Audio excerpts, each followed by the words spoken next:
Welcome everyone. Welcome to the third policy learning session of the SLEs project. I'm Stefanos Cherouvis. I'm the Senior Project Manager at Ecsite, the European Network of Science Centers and Museums, and we are STEM Learning Ecologies, a project that has attempted successfully to create a framework and has also looked into a number of interesting practices on STEAM, on open schooling powered STEAM learning pathways. We see these pathways as, we call them ecologies. We take an ecosystemic approach to science learning and science pathways in which various important stakeholders contribute towards the building of science learning activities. We're very happy to have together with us today a number of people who have contributed to the project, but also a number of people who are also doing similar things, and of course some policymakers who are working in the area of science learning, open schooling at various institutions and at various bodies at the European Commission. I would like to give the floor to Roberta Monangelo. Roberta is the SLEs project officer, and she sits at the Research Executive Agency at the European Commission. Roberta, the floor is yours. Thank you very much, Stefanos. Thank you, Evita, as well, for the organization of this event. Dear guests, it is my pleasure today to welcome all of you to this third policy learning session of the STEM Learning Ecologies project. As Stefano said, I had the pleasure actually and the privilege to be the project manager of this project from the founder side, so at the European Commission Research Executive Agency, and I'm proud of the work that has been accomplished. The consortium worked 3 years to enhance young people's interest and involvement in science across many European countries. And the project results, the project achieved are quite impressive, very important. And on this respect, please allow me to refer to some numbers that are really indicative of the work that has been done. But to start, it is worth remember that more than 100 STEM learning ecologies have been created across 16 countries. And these are interconnected knowledge ecosystems that are very important because they connect schools with the universities, museums, and industry partners. And in doing so, a lot of relevant actors have been involved because we had more than 4,000 learners involved, 300 teachers, 50 industry partners, and 90 organizations, both government organizations and civil society organizations. All of these actors have participated in these innovative, community-based learning activities. And last but not least, the project has fostered a very vibrant network of actors, all of them committed to making STEM education more inclusive, engaging, and relevant to real-life context. So why did I mention all of that and these numbers? Because in my view, these numbers are telling us an important story. They are telling us that STEM learning ecologies have demonstrated how cross-sector collaboration can really spark new ways of learning and new ways of teaching. And drawing from all of these lessons, drawing from the project activities, this event today marks the presentation of the third and final policy brief. It is a policy brief which really presents, distills the project's key lessons learned into tangible recommendations for policymakers. And indeed, I mean, from the European Commission perspective, such evidence-based recommendations are very important. They are important for shaping future actions under the European education area for the STEM education strategies plan 24-29, but also for the broader Union of Skills initiatives. But we will really hear a lot, much more about this later on today. And talking about the European Commission policies on education, please allow me as well to thank my colleagues and representatives from the European Commission Directorate General Education and Culture for their invaluable contributions. I mean, their presence, very often they are present to our STEM related initiative, and we are grateful for this. Thank you for being here today as well. So, to close, we are really eager to hear on the good practices emerged by the implementation of the STEM learning ecologies, to explore how we can collectively leverage from these insights and to help advancing the future of STEM education and open schooling in Europe. So with this, I thank you again for all of you for being here. Let's make the most of this opportunity, and I really look forward to the productive discussion ahead. Thank you so much. Thank you, Roberta. I would like to give the floor now to Evita Rasiopoulou. Evita is the Project and Pedagogical Manager at the European Schoolnet. She also, together with her colleagues, coordinates the STEM Learning Ecologies project. Evita, the floor is yours.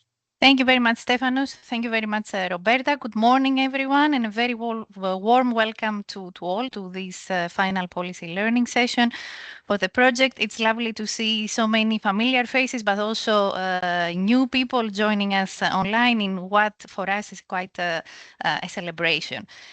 Before we begin, let me very quickly walk you through our agenda. So as you can see, we're going to start with like a small reflection from my side when it comes to the project, how far we've come and what we have learned along the way. Then we will hear two very interesting testimonials from colleagues, partners of the project in Italy and Ireland. And then we are going to continue with the policy roundtable, where we will present you and where we're also going to validate the project's final policy brief. Finally, we will close with a look at the governance framework, and also we're going to present you a little bit our plans when it comes to sustaining SLEs beyond the project. So as you can see, we have a quite full and rich morning ahead, so stay tuned for the next couple of hours. So you have already seen this, so just a small practical note, please don't forget to sign the online signature form. So you have in the chat and also here the link and their QR code. And many thanks for keeping track and a record of the participation. It's quite important for our reporting. So let's take a little look to actually what SLEs is. So a small reminder for everyone. So as you can see, at the heart of the project is a very simple idea. So learning does not stop at the school gate. So as you can see, learner is central, but learning is actually connected with museums, universities, companies, local communities, everything coming together, creating these very multidimensional learning opportunities that are co-created, inclusive, and also rooted, what is very important, in real life challenges. So through these open schooling partnerships, we have students, so young people, but also everyone who is actually contributing in this process, not only learning about science, but actually doing science, engaging with their communities, and what is very important, realizing that their actions, their activities, they actually matter and they actually make an impact to their community. So when it comes to numbers. Over the past 3 years, we have done a lot, as you can see. Many different stakeholders, as you have seen in the diagram before, had also been involved. So we had like more than 100 SLEs, so STEM learning ecologies, implemented across 16 countries. We have a large number of students, as you can see, more than 300 teachers being involved, 50 industry partners, and also 90 organizations of different types all coming together. Of course, all these numbers, they are very impressive. They are large, but actually what it really matters and what it's really impressive is the actual stories behind those numbers. So the actual partnerships that have been established, the teachers that they have reached out to, different stakeholders that they haven't worked with before, the students that got motivated, the nice practices, the nice, let's say, solutions for the different communities that have emerged. And of course, there is a lot that I can tell you, but I think it's very more, well, way more powerful if we show you a little bit what happened. So we have this little video for you, and once this is done, the floor is back to Stefanos for the continuation of the program.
Thank you, Evita. And after having a look at the various, at some examples that the SLEs project has produced, I think it's time to give the floor to those who have actually worked on the ground, those who have developed STEM learning ecologies, interesting pathways, and activities that touch upon the themes that lie at the heart of the project. I would like to give the floor to Francesca Sauro, Francesca is an EU project manager at Essentia. Her work focuses on inclusive education, youth and female empowerment, intercultural dialogue, integration in the labor markets. The project by Essentia is called Greek Transition and Gender. Francesca, the floor is yours. Good morning all, and thank you for the invitation. It's a pleasure for me to take part in this event. I represent Essenia UETP, and our project was implemented with a school named Regina Margherita here in Salerno, south of Italy, and involved 20 participants, 20 learners, 15 of them were female. The project was built on a solid network of local actors, each one bringing specific expertise. The school, the University of Naples, a female entrepreneurship association, sustainability-focused SMEs, and the civic organization. And this school territory alliance enabled students to experiment real-world exposure through visits, workshops, and mentoring from professionals. The students benefited from meaningful exchanges and concrete, tangible connection with the job market and inspiring role models. And objective of our project were to raise awareness among students on the relevance of STEM disciplines, on giving them training and employment prospects in the STEM field beyond gender, and to ensure inclusion, equal access to study and work beyond gender stereotypes. And it was also connected to food sustainability and ecological transitions. 3 macro areas were addressed, so STEM, inclusion and gender perspective, women, territory, health, Mediterranean diet and food sustainability, circular economy and environmental sustainability. How we can the activities were different, and there was a wide range of different tasks the students were involved in. There were theoretical participative lessons that were carried out with the use of IT tools to enhance the active participation of students. There were practical labs that were aimed at improving the capacity of teamwork and also to do manual activities. There were visits and meetings with experts to improve the exchange between school and local organizations and experts. And of course, the project foresees the creation of learning artifacts and dissemination events. Here in the picture, we can see some of the events we have done, because we began exploring the relevance of STEM careers and the many opportunities they offer for everyone, regardless of gender. The students were introduced to historical scientists, especially female ones, who contributed significantly across various fields. And the path then connected to our local heritage, particularly the Salerno Medical School, and the figure of Trotula del Ruggero, that was the first medieval female doctor. From there, we explored the theme of medicine and well-being through nutrition and Mediterranean diet. So focusing on local products, short supply chains and circular economy practice, we linked the previous topics to sustainability, to everyday life in a concrete and accessible way. The most valuable part of the project for us was the shift in perspective. So students were no longer just learning about science, they were actively applying to real life challenges. And they had the opportunity to interact in a participative way with the expert and other organizations. Here we have the picture of the visit at Confindustria with the Committee of Female Entrepreneurs.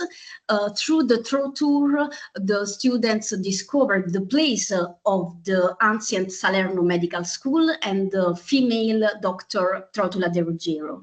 With the local environmental association, they were engaged in a waste recollection day all around the city. And they were also involved in experiment for the extraction and use of natural colors from plants. So plenty of different activities.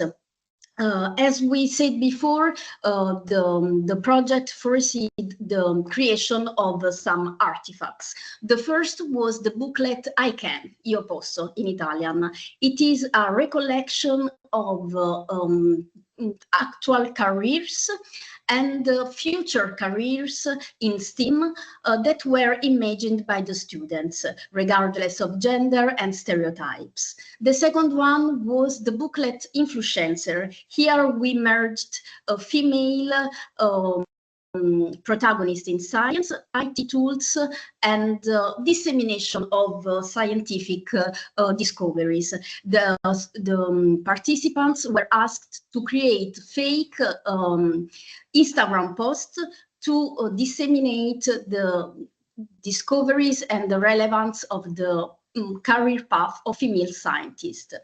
And then we have the game Drotula and the Mediterranean diet, that was the merging of the products regarding female in science and diet and food sustainability.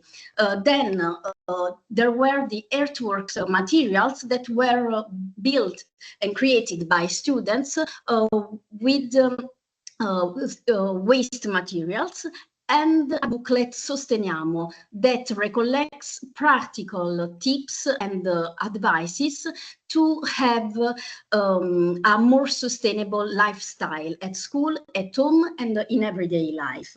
All this was then presented during a final event that was carried out in connection with the Salerno Do Design, a local event involving more than 100 organizations that are focused on design. And we are bringing with this project the sustainability also in designing a new path of life and new practices. Of course, this project has a high potential for sustainability in the future and replication also in another context. What the actors of this project highlighted is that it was easily connected with the institutional learning path, work-based learning pathway in Italy, PCTO, and with a more structured support, meaning financial resource support and time support to create a more wide project of this kind is needed to continue these valuable and really impacting the activities. Thank you for your attention. I'm available for any other information you may need from our side. Thank you, Francesca. This was excellent. By the way, I will invite the next speaker, and then I have some questions for both speakers, and then I'll also open the floor to questions from the participants. I would like to present the next speaker. And the next speaker is Ellen Madigan from the Nano Nagle School in Ireland. Ellen is a science educator for the past 23 years at Nano Nagle, a school focusing on delivering equality of opportunity in Limerick, in the Republic of Ireland. And she is experienced in designing creative hands-on lessons that help students engage with science in practical and meaningful ways. The project at the Nano Nagle School is called Neurons Behaving Badly, and it touches upon raising awareness on multiple sclerosis. Ellen, the floor is yours. Good morning, and thank you for the opportunity to speak with you all this morning. So as you mentioned there, I am teaching here in Colaiste Nano Nagle in the heart of Limerick City. We are an all-girls school of 365 students, which is quite small. But of those students, we have 186 students are non-national students or students that have English as an additional language. They represent 41 different countries in our school. We are also a DEIS status school, which means we provide equality in education for students from disadvantaged areas around the city.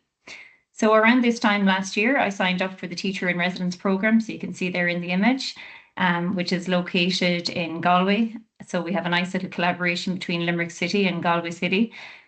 The Teacher in Residence programme is run by CURM. CURM is a research centre for medical devices in Galway, and it promotes collaboration between scientists, industry, and educators like myself.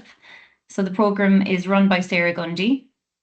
So she would have sent out an email around this time last year, and what drew my attention in the email was, I suppose, the use of the word free, if I'm honest, to start. And if you want to attract teachers to anything, using the word free is always key. So firstly, the course was free. It promised free resources, a free trip for students, and really what piqued my curiosity was this link to real research scientists working in Ireland, and the fact that it was an online course as well means it's very accessible for teachers all around Ireland to be able to take part in it. And this is really how my lesson, Neurons Behaving Badly, as you mentioned there, was born. And I delivered, or I prepared a pack for both primary and post-primary. So in the next slide here, now you can really see what it depicts really what CURM is all about, which is that collaboration and partnership. And in the first little image there, you can see a screenshot from one of our many Zoom meetings online where we have teachers coming together around Ireland and collaborating. And it was my first time in my professional career actually being linked with primary school teachers. So I found that really interesting, and it was probably the inspiration for creating a primary school version of my lesson pack. In the next image, then you can see Jill McMahon. So she's a researcher, a science researcher in MS, and Sarah in CURM paired me with Jill because I'd expressed an interest in creating a lesson around the science of the brain.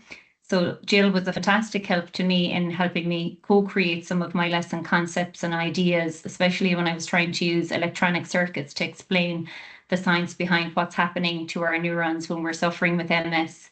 So it was just brilliant just to have a direct access for the first time in my life to a real science researcher, being able to check to see if the science in my lesson was accurate.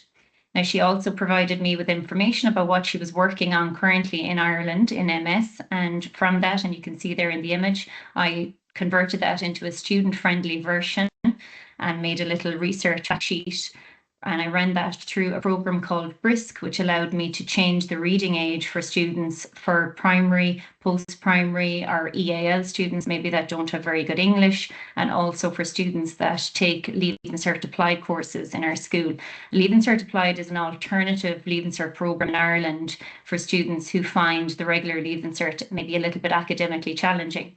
So it was just fantastic to be able to create this little fact sheet from her information of what she was working on. She also inspired me to recreate MS simulations with my students as part of my lesson pack by signposting me to MS Ireland website. And during MS Awareness Week, they run different simulations so that people can see what it's like to live with MS.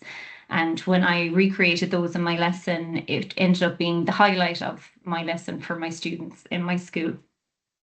Okay, and which leads me to my next slide. So really in this image, you can kind of see what was happening in our lesson.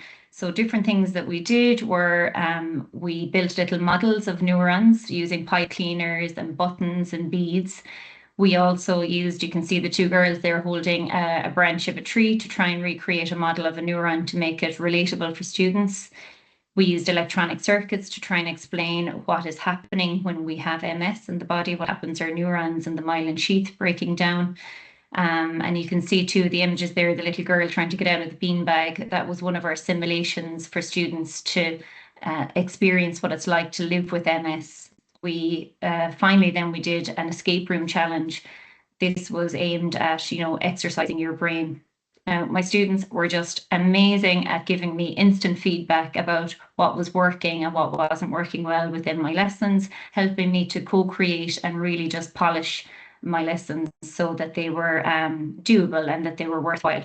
I had initially planned on just delivering my lessons to my 5th year biology group at the time, but in a small school, word spread when you're having a bit of crack or a bit of fun down in the science department, and they were arriving at my door saying, I heard the 5th years were learning all about MS and they were doing cool simulations. Can we have a turn? So our science department then delivered aspects of that lesson pack to all of our science students at the time. And they just absolutely loved it. And I can guarantee you that every one of them would be able to tell you some symptoms of MS and what's happening in the body when you have MS. My colleague at the time also delivered the pack to her Leaving Cert Applied students, both 5th year and 6th year students. There was such a buzz in our science department for that week and a half. Everybody was talking about it, even staff that were passing in the corridors took part in some of the simulations as well. And there was just a great air of fun around the place. And this project, I suppose, has really given our students a sense that science isn't just something that's happening in science labs or fancy universities or textbooks. It's happening here in Ireland and they can all be part of it. And hopefully we would inspire these students from disadvantaged areas of Limerick City to maybe take a career in science and make it relatable to them and interesting to them. There's also a plan to use my lesson pack next March during Brain Awareness Week in Ireland. This takes place in Galway in the Neuroscience Centre, helping again to create awareness of MS and make the subject matter accessible to all and relatable to everybody in a fun, hands-on interactive way. And this is super exciting to think that my lesson would be used by somebody else. So it's really exciting for me on a professional level. So that's my story, and thank you so much for the opportunity to share and speak with you all this morning. Ellen, thank you very much. I have about 100 questions for both of you, but I'll try to stick to some that I think focus on important aspects that actually worry teachers who might be interested in implementing such activities. I would like to ask you both, or I would like to focus on the issue of curriculum integration. As I said, many teachers have great ideas to implement innovative activities. There are many stakeholders like QRAM and Essenia who have the content and the tools to support teachers and the delivery, and there are projects like SLEs who come up with structured frameworks and ways to introduce such activities and innovative STEAM and STEM education in the classroom. However, often we have the issue and a number of barriers that come from the curriculum. Teachers have very little time. They're massively stressed, and they need to juggle, to balance between delivering of the curriculum and doing innovative activities as the one that we've seen. So I would like to ask you both to give me the experience, to talk to us a little bit about the level of integration into the curriculum, aspects of the curriculum that also points towards the sustainability of such activities, any barriers, any difficulties, and any, let's say, lessons learned from these attempts to introduce these innovative approaches. I would like to ask Francesca first, and then I'll go to Ellen. Yes, of course, lack of time and many other activities to prioritize is always an issue when implementing extracurricular activities. What worked in our case was the teamwork, meaning that all the stakeholders participated, bringing their own expertise and support to development of activity. The systematization of the models, training materials, and the support, the flexibility in cooperating for a common goal was essential.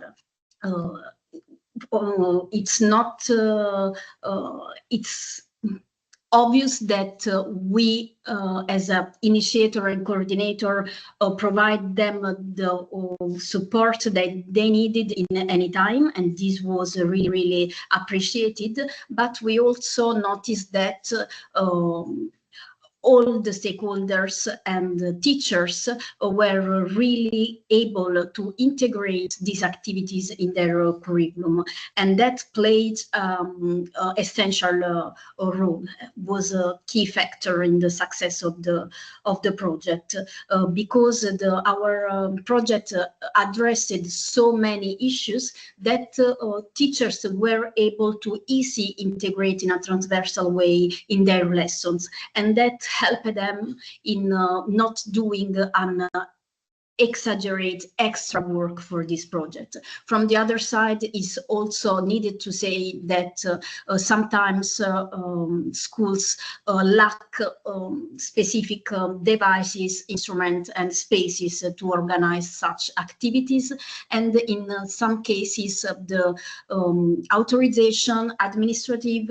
work make all the process a bit slower. But what we consider essential is always the willingness to cooperate, because when you have a will, you find a way. Of course, there is a long path to do to make this kind of activities continuous and systematic, but we see that from all the stakeholders there is a strong willingness. Thank you very much, Francesca. Ellen, you from Ireland?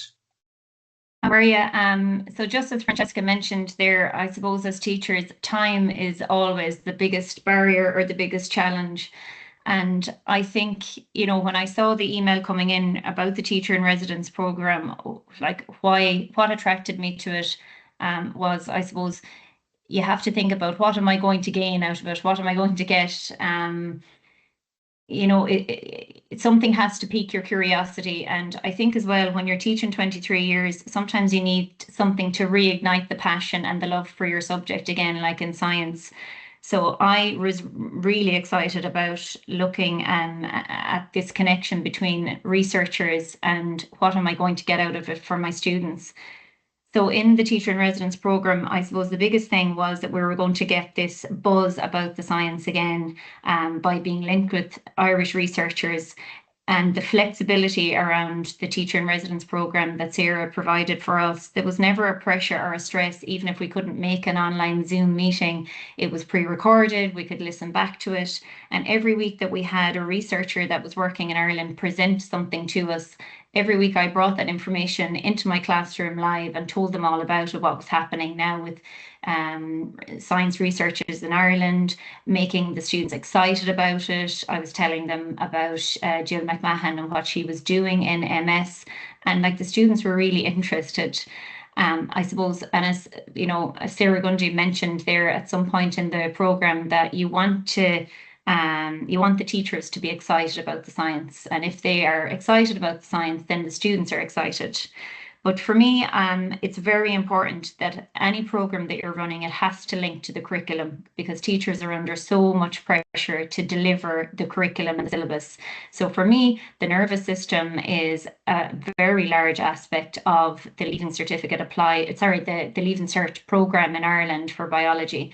And I can tell you that my students that did this, for my fifth year students who are now in sixth year and will be sitting an exam, they can tell me everything about the neurons that we studied about.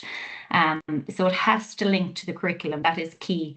But like Francesca mentioned there, the time, teachers are always up against it for the time. We would love like a pause on our lives, I suppose, to have that headspace to be able to sit and create these lovely lessons. But you feed off the students' excitement. When I started to play with the MS simulations with the students, and they were saying, "Oh, Miss, that's so cool. That was so much fun. I really enjoyed it." That's what gives you the energy to continue on and try and make it fun for them in a very engaging, relatable manner. And like, you can hear what I said there, we have a very, very diverse school in my school here in Limerick City. Some students have very poor English, And even the lessons were relatable and accessible to them. You know, they were able to sit in the beanbag there, like the little girl in the image, and try and get out of it and see what it's like to suffer with MS. And they were able to build a neuron and learn the parts of a neuron. So I suppose we feed off the excitement that the kids have, and it's good. It's good to do something different every now and again to be excited about the science, I suppose. I hope that has answered your question. And if it hasn't, you're more than welcome to ask me another one. Absolutely, absolutely. No, this is an extremely valuable information. As I said, this is an important issue. Curriculum integration is, I mean, educational policy lies at the hands of the national governments. There are educational systems which have, let's say, that freedom. There is an index of of school autonomy, for example, or teacher autonomy. I think Ireland scores quite high in there. I don't know exactly about Italy. I know generally the European South doesn't score very high in school autonomy to integrate science learning pathways to cooperate with external stakeholders. They allow it, but it's an added item. It's at, let's say, outside the main delivery of the science curriculum. It can be in a project at time. However, teachers have proved to us that they can successfully integrate that. I would like to give the floor. We still have a few minutes for questions. I would like to give the floor to anybody else who wants to ask a question in relation to the two activities that have been presented from Italy and Ireland. I'm happy to hear other people's thoughts as well as any questions and any comments.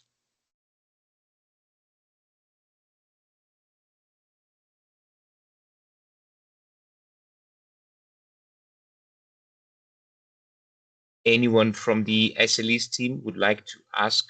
I have other questions, but I don't want to dominate. Anyone from the SLEs team would like to ask something else? And I have something to say. Hi, you are listening to me?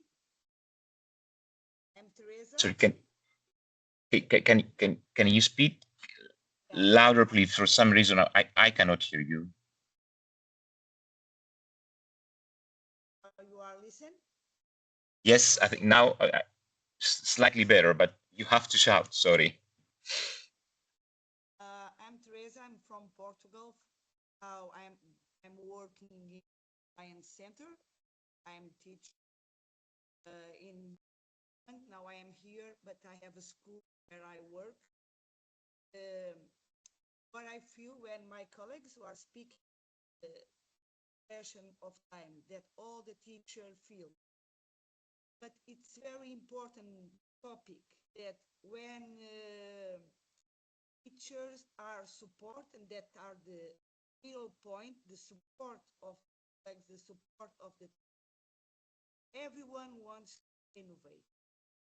Everyone wants to the children class working motivate and happy and come every day happy to the, so my experience, it's when we work in project and we work with the different things, with different topics, the children know the systemic view of the life, and the, so children are happy, like the experience of the project. The other one I think is the adults, the other project, yes. But the feeling is that we have all the time a children inside of us when we want to discuss something, or when we want to, how can we improve the knowledge?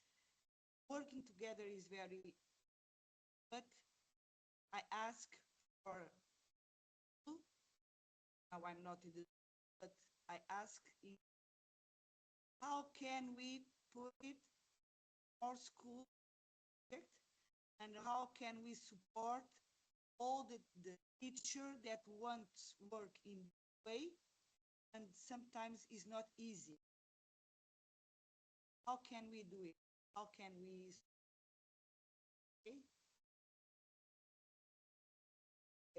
Thank you, Teresa. It was a little bit difficult to hear, but I think, I mean, you've mentioned the value of innovative projects and how this matters for both teachers and schools and of course students. And you're posing a question on how we can further support this. I mean, we've seen at SLEs, and this is actually, it lies at the heart of SLEs. The one way forward is this ecosystemic way. There are many players, there are many silent players that lie outside, let's say, the school. Evita mentioned in the beginning, which is, let's say, the motto of SLEs, that learning does not stop at the school gate. So we are actually, and we've given 2 examples, we're actually offering this framework, this opportunity to invite all these stakeholders who have an important role to play. Even, I mean, you have schools that they don't have, let's say, the best of equipment. There might be someone quite close that can actually help with equipment. There might be researchers in the university. There might be stakeholders like Curam and Essenia, which can offer. So it's a collaborative effort. At the heart of the SLEs project, and I think at Open Schooling, is that collaborative effort. It's not going to be, the support that we're looking for schools is not going to be only mandated from the state, or it's not going to be achieved by a directive by the European Commission. All these things will help. The community and the collaboration is, I think, a valid answer to the demand for more innovative projects and a more diverse approach to science education. So I give an answer on behalf of SLEs. We have 1 minute. I would like to ask the speakers for a final comment, and that's it. Any responses from the parents? You've taught at the final years. You've done these activities at the final years. Usually parents are at the final of students who are at the final year, just before the exams. They don't want to hear anything about innovation. They don't want to hear anything about activities. They want to hear how their students are going to succeed in exams. So there's massive pressure in doing these interesting activities towards the end of the school career. So junior high school is, everybody will tell you, junior high school is actually a little bit, there is more room there. Any comment on how the parents responded to this? Very briefly, please. Francesca. Yes, parents were actually indirectly involved in the activities because, for example, when exploring gender stereotypes in STEAM, the students interviewed informally them to ask why they choose one career instead of another, if the gender played a role in this. And we discovered that many of the students brought example from their families, especially from their mothers. And they were also involved when making the list of the sustainable daily life activities each of us can do. So they were involved in the process of reshaping daily routines in an environmental sustainable way. And when there was the final event, parents were impressed of the amount of new things their children, their sons learned during this part, because there were some cases in which the change was very impressive in terms of cooperation with others and enhanced awareness on transversal daily life topic, basically, not only school subjects. So inclusion, gender gap, equality, and sustainability in all the fields of our life. So they had very positive feedback. Thank you. Thank you very much, Francesca. Ellen, very quickly. Okay, so unfortunately, being a debt status school, sometimes we wouldn't have a huge parent engagement, unfortunately. But what I will say is, when doing the Teacher in Residence programme, we took a visit to the Superhuman exhibit in Galway, and students were able to see things like artificial heart valves interact with the brain and different activities. And you can see the image still on the slide there with that large brain.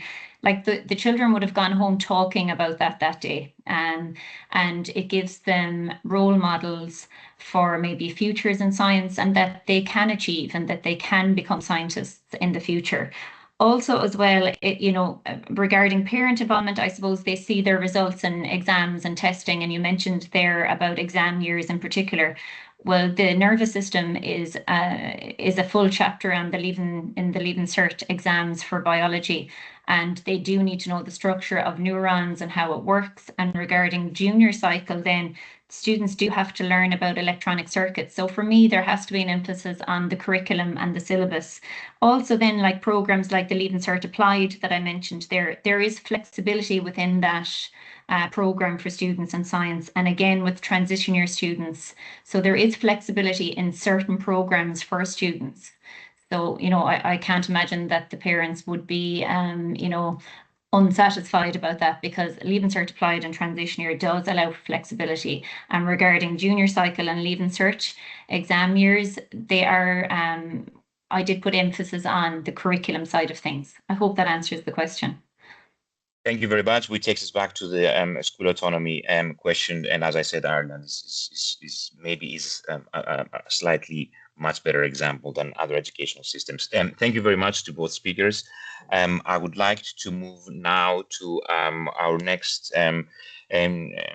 guest speaker, Francesca Sauro, the Deputy Head of Unit Digital Education at DG Education and Culture. Of course, DG EAC has recently published a STEM education strategic plan. We do hope here at SLEs that our activities and our proposals and our policy recommendations do actually support the implementation of this plan. Dear Francesca, the floor is yours.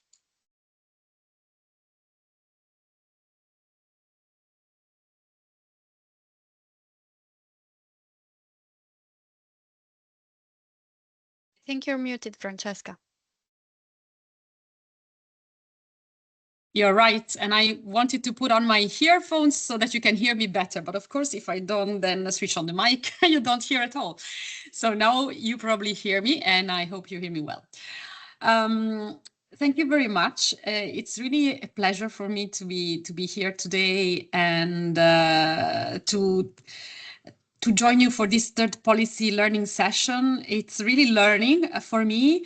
I rarely have the opportunity to really dive into the projects that the European Commission funds through its various programs. And I think this one is really wide-reaching, so from so many different also European countries with different education and training systems. And it's really interesting for me how, at least what I have seen so far, how you have been able to deliver real impact on the ground through the activities that you have put in place.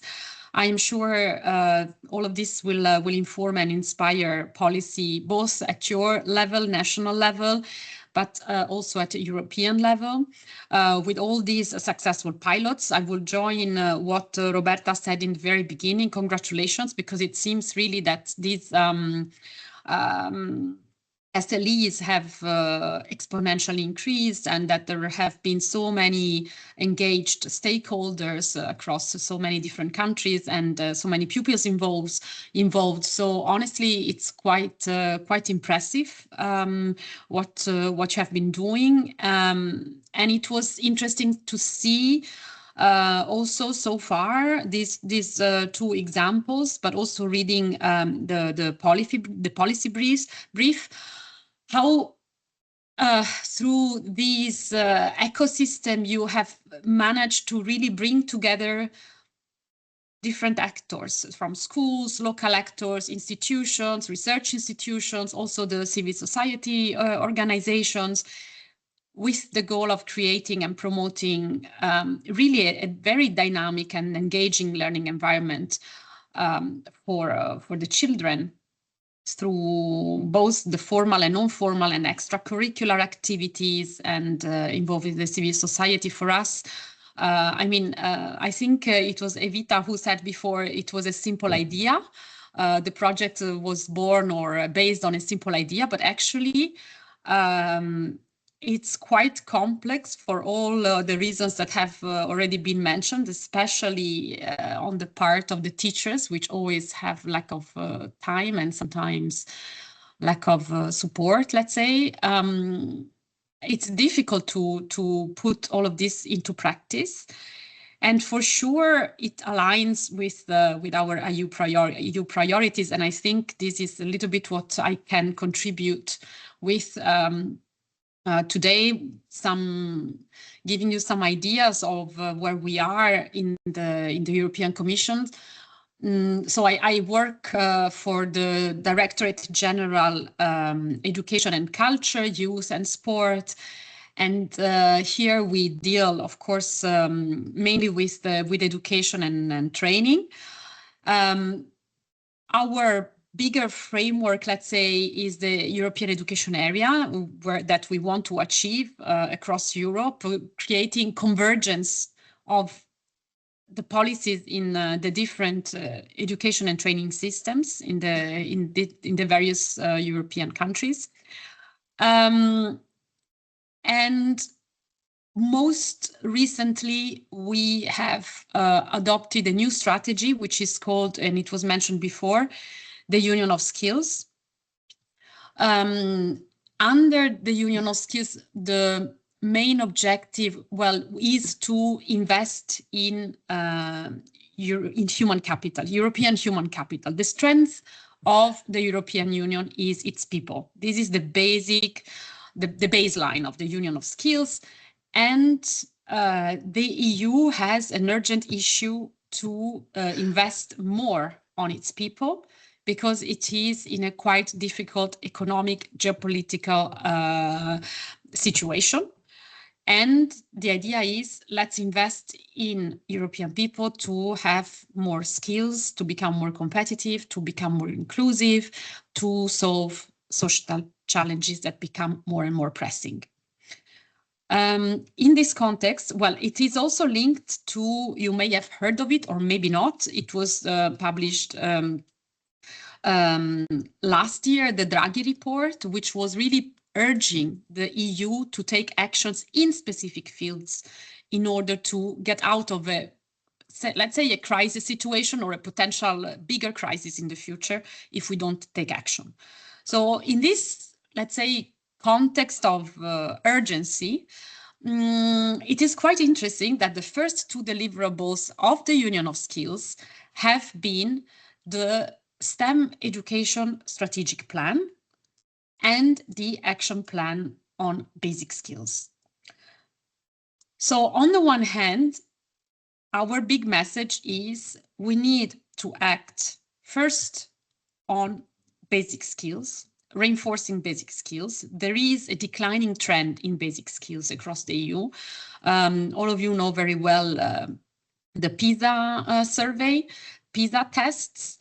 The results in literacy, numeracy, science are declining. There is across the board. There are few examples where the results have been stable or improving in the member states. This is quite an urgent issue, and especially here now we are talking about primary or I think maybe also secondary school. Especially mathematics and science are quite worrying.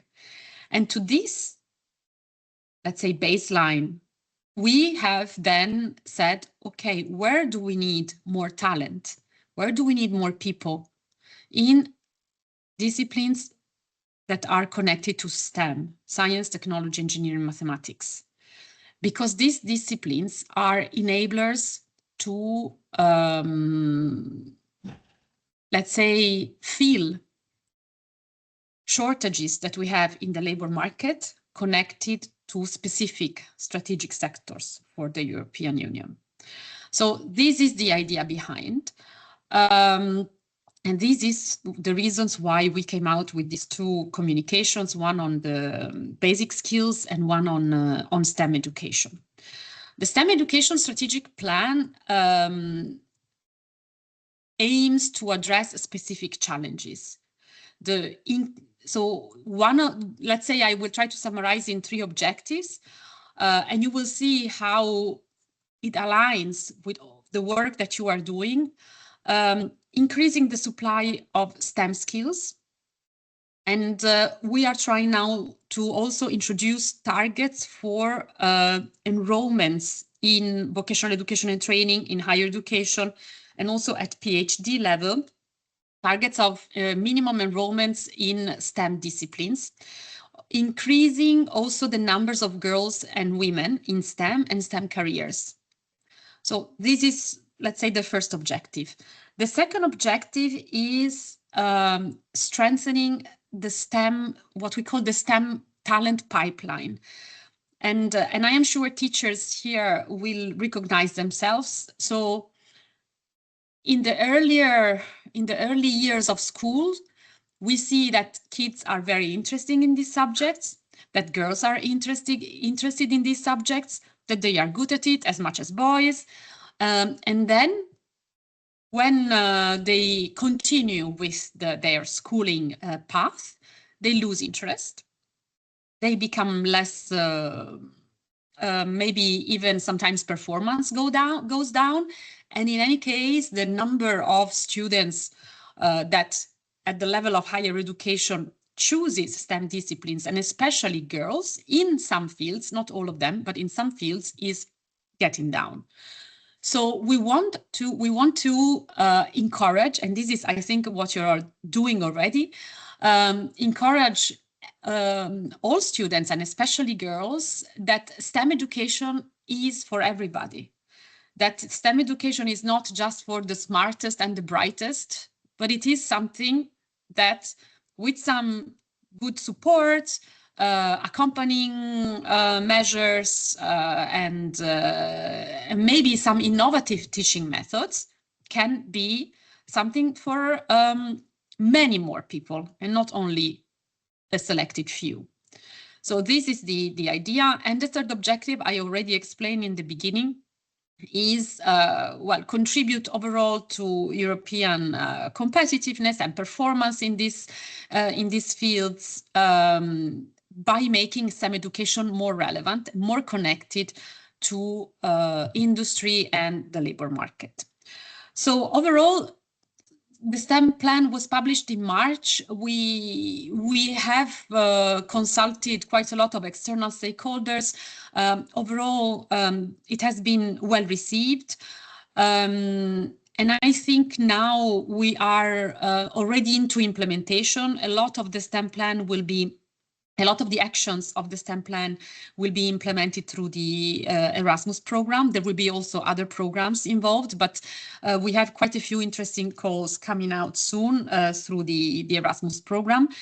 Maybe one interesting action that I would like to highlight is the fact that we aim to achieve 1 million girls in STEM by 2028. So I already thank you for your contribution that you are already contributing with through your projects. And in general, I think that the pilots that we are discussing here today, your experiences are really contributing to the STEM plan, are going into the same direction as we are going to, and we will try to reflect the messages that come from your projects at higher level, at higher political level. So I am closing soon, just to tell you that I read the policy brief, I read the policy recommendation, and I find them really useful. I find useful also the barriers that you have included in the policy brief, because while the policy recommendation is the objective that we want to achieve, the barriers is what we have to focus on and get out of the way in order to achieve that objective. So it's really very useful to have them together. Flexible curricula, school community partnerships, inclusive design and gender responsive pedagogy is very important. Also investment in infrastructure, in digital tools, digital education, increasing engagement, providing teacher training. All of these are, let's say, ingredients to success that we will look at carefully. Now, I am really interested to see, you know, it's like when you bake a cake, you have all the ingredients, but sometimes the cake doesn't come out as you wish, and sometimes it does. So it was already very interesting to see how you put together all your ingredients in these two examples that I have been listening to this morning. And now I am really looking forward to hear from even more experiences from the ground, to see how you cooked your recipe, how you used your recipe to achieve success. So before I give the floor to the panelists, I would like to congratulate you all once again for the work you have done so far and the success you have achieved. Thanks a lot. Thank you very much, Francesca, for these really interesting thoughts on the future of STEAM and on the future of skills, which of course is also at the heart of the SLEs project. Continuing on the policy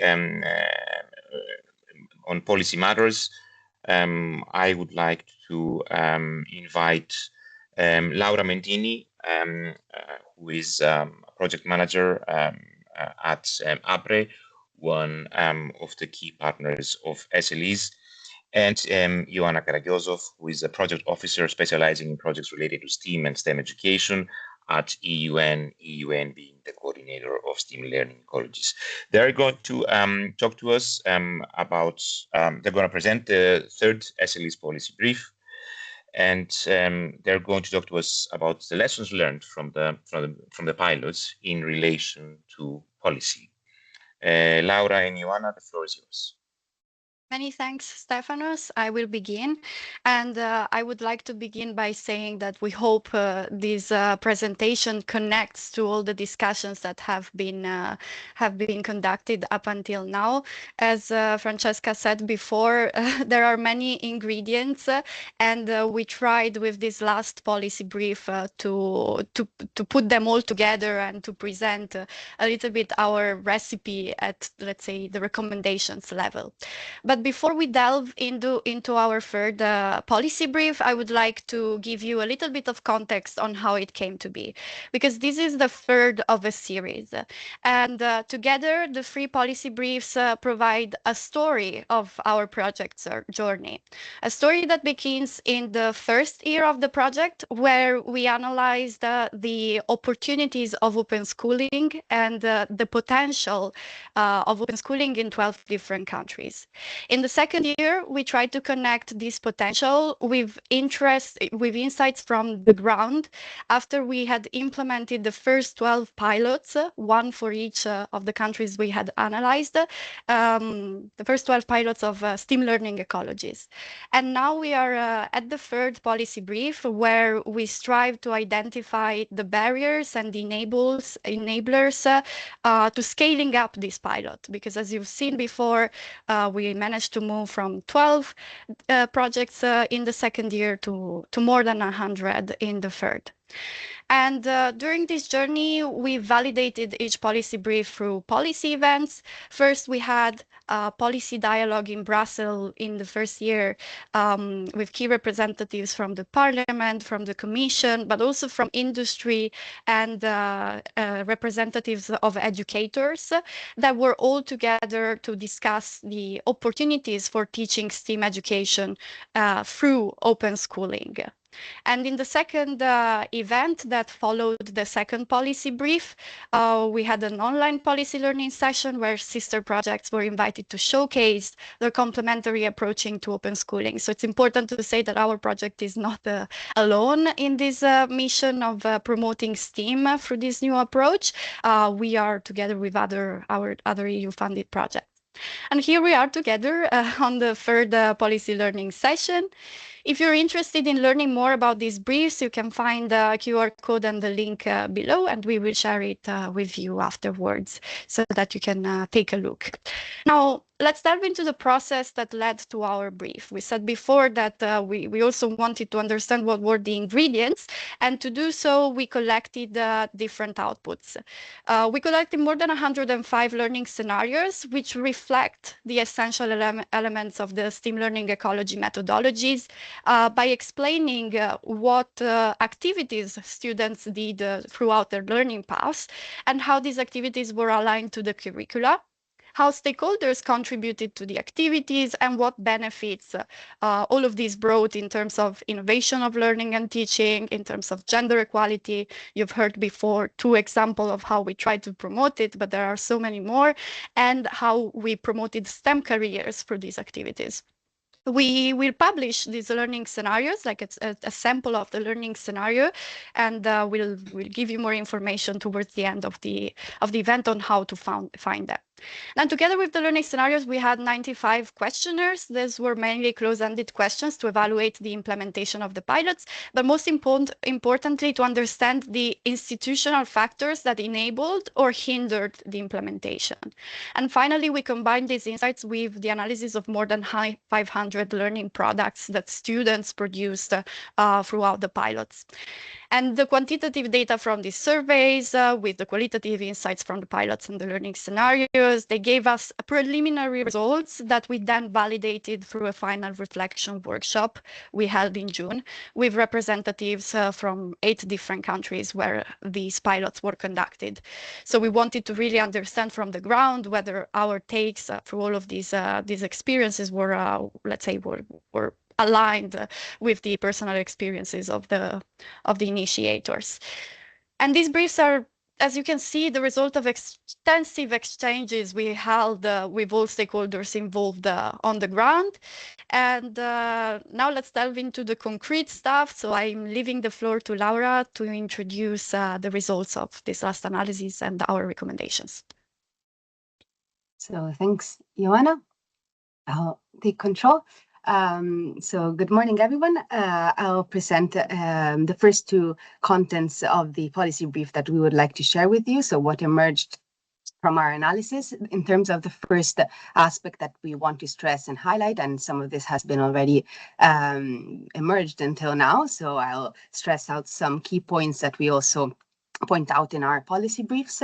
So firstly, the aspect of curriculum integration and the alignment with national and European policies has been key. In several pilots, there are policy enablers, so policy frameworks, conditions, and initiatives that have acted as enablers of STEAM and open schooling initiatives on the ground. And this, I mentioned, national strategies, but also regional strategies in countries. For instance, Italy's STEM guidelines of 2023, Malta's national education strategy, but also STEMBAC, STEMCAT regional programs in Spain. And altogether, these programs, they support sustainability, inclusion, innovative teaching, but also curricular and extracurricular activities that are the basis and values behind open schooling. Secondly, the flexibility in curriculum. Also, this is a key aspect that has been already been mentioned. We have tools such as the curriculum at the school decision in Romania, or in Italy, the PCTO framework, that have legally enabled partnerships between schools and external stakeholders, and this as well has been key to enable the success of pilot projects. And finally, also the autonomy granted to teachers when there were no formal policies in place. Teachers' autonomy, schools' autonomy acted as a low-cost enabler of STEAM and open schooling initiatives. However, as also already mentioned, there were several barriers within this regards. So first of all, the density of the curriculum, the rigidity, but also the content requirements that teachers had to follow were often felt as a pressure, as a crucial barrier in almost all countries, I would say. Teachers often felt the activities as extracurricular, as a as another pressure outside, let's say, their dedicated teacher hours, even where there was a more flexible curriculum in place, and the need to have allocated and dedicated time for such interdisciplinary but also exploratory kind of activities. Another key barrier was the lack of institutional support and policy priorities, meaning that in several countries, open schooling was not recognized as a policy priority, was often absent in terms of institutional support. For instance, we have the cases of Cyprus and Italy, where there were heavy bureaucratic but also administrative requirements for schools and stakeholders to take part in such initiatives. For instance, formal agreements in place that sometimes delayed or limited collaborations. So here, what we really want to point and call for is two main, let's say, recommendations. So firstly, the need to align SLEs and all the values and principles that are behind SLE with the curriculum goals in order to ensure an institutional fit. In fact, anchoring open schooling in existing frameworks improves the feasibility and also the sustainability of such initiatives. And secondly, the need to allocate sufficient time, but also to provide formal teacher recognition for interdisciplinary project-based initiatives. And this can be done through different mechanisms, for instance, allocating certificates, credits, in order to make SLE viable in the long run. And here I'd like just to provide a couple of examples. So for instance, in Portugal, SLE became accredited training course for educators who implemented it. In fact, activities were formally recognized and rewarded in the national system. And this was also an innovative way of training, because teachers learned by doing together with students, supported by the staff at the Scienza Viva center. And in fact, in the picture, you can see students that are learning to code and to program with Legos in one of the SLE that was held in the Scienza Viva Museum in Algarve in Portugal. Another example is the one of Romania, where you can see the tool of the curriculum at school decision that allowed schools to successfully integrate the national curriculum with one additional weekly hour that focused on the competence development project. And also in the picture, you can see the booklet of the Steaming Up with Nature's Wonder. In fact, for this, a teacher obtained 1 extra hour in the week in the curriculum in her class, which was key for the implementation and sustainability of the project. Here, I'd like to pass on the second, let's say, main result and aspect of the policy brief that emerges, which is the collaboration between different stakeholders. This as well is an aspect that already was touched upon.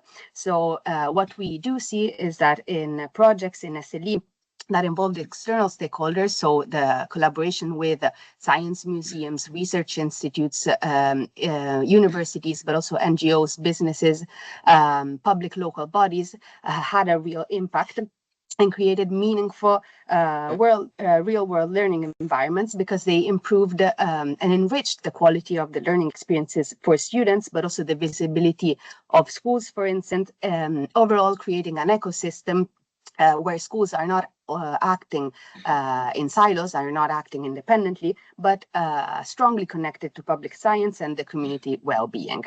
And behind this, there are as well policy key, let's say, enablers and conditions. One of them is the engagement of research centers and universities in pilot projects, because this provided rich access to students and to teachers of expertise, data, and tool, but also flexible curricular and institutional flexibility to embed such initiatives. And another key component was, when it happened, the engagement of local authorities or also municipalities, because this rapidly also engaged other stakeholders and mobilized other partners. So where in countries where there was already, let's say, a participatory education culture, so an active local ecosystem, it was easier, let's say, to initiate and to sustain such partnerships overall. Yet some key barriers as well. So what we did see is that in some countries there were some fragmented stakeholder communication. So at times limited availability of key stakeholders, for instance, industry partners, leading in this case to a reduced co-creation and interaction between them.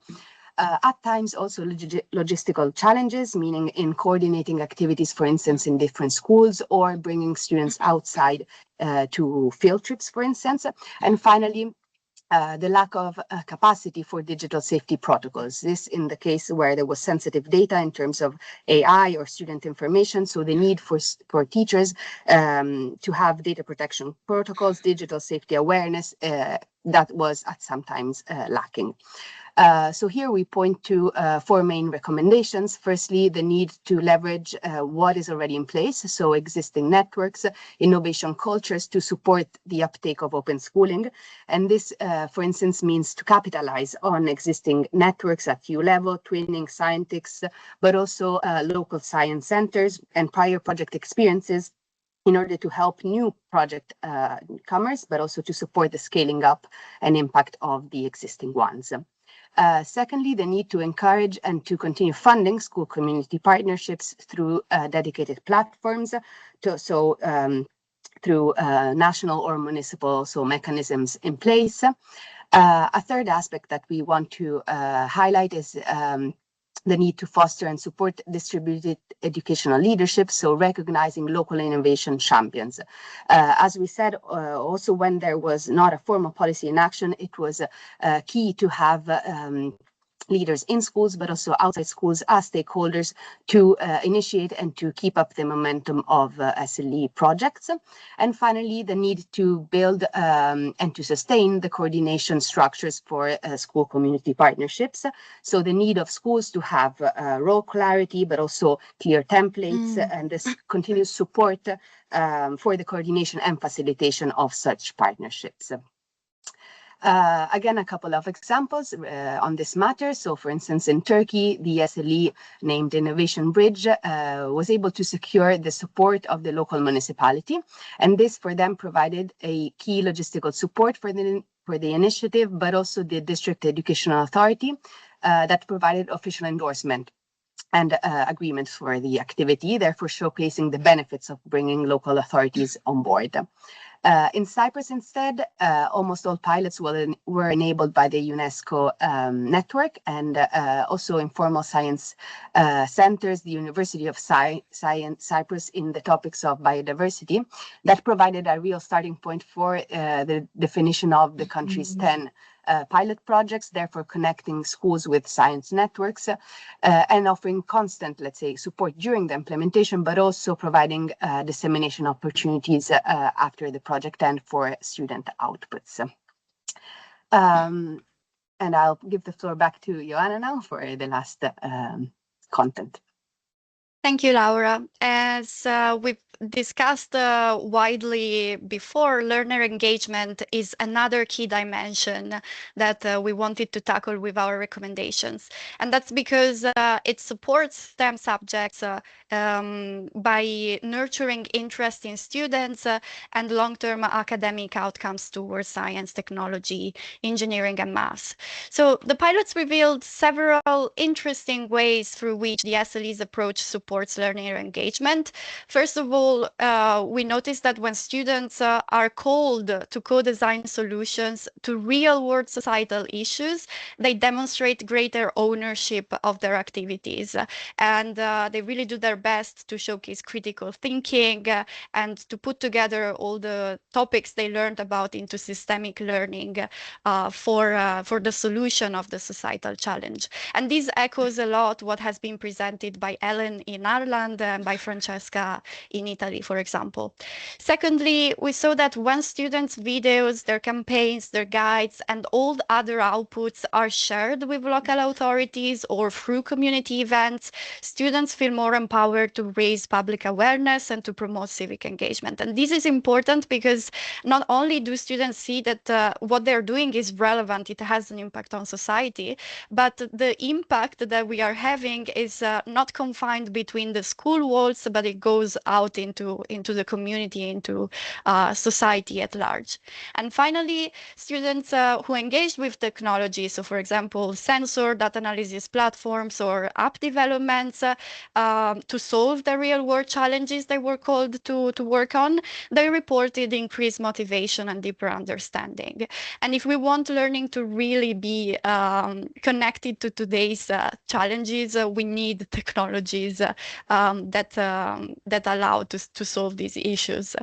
So on the policy enablers, we see again that in order to organize learning around these challenges, it's important that curricula allow the flexibility to teachers to dedicate time on these topics and to connect the different subjects to new topics. What's more, funds are also needed, and many pilots, in our experience, benefited both from EU programs and from national recovery and resilience plans, as well as we saw before, municipality support. And this brings us to the final policy enabler, which is universities and municipality partnerships, because they were key not only to give to provide, let's say, logistical support, as Laura mentioned before, but also to provide an outlet for the organization of these public events where students could showcase their outputs, as well as, especially for university, to give a space and the resources needed for students to understand how to use digital tools in a safe way. So on to the recommendations. First of all, there is a need to allow students to tackle community-relevant challenges. And to do that, STEAM projects and open schooling projects require funding. They require teacher training. We will see that in the next slides. And above all, curricular flexibility. There is time and space to organize these kind of activities.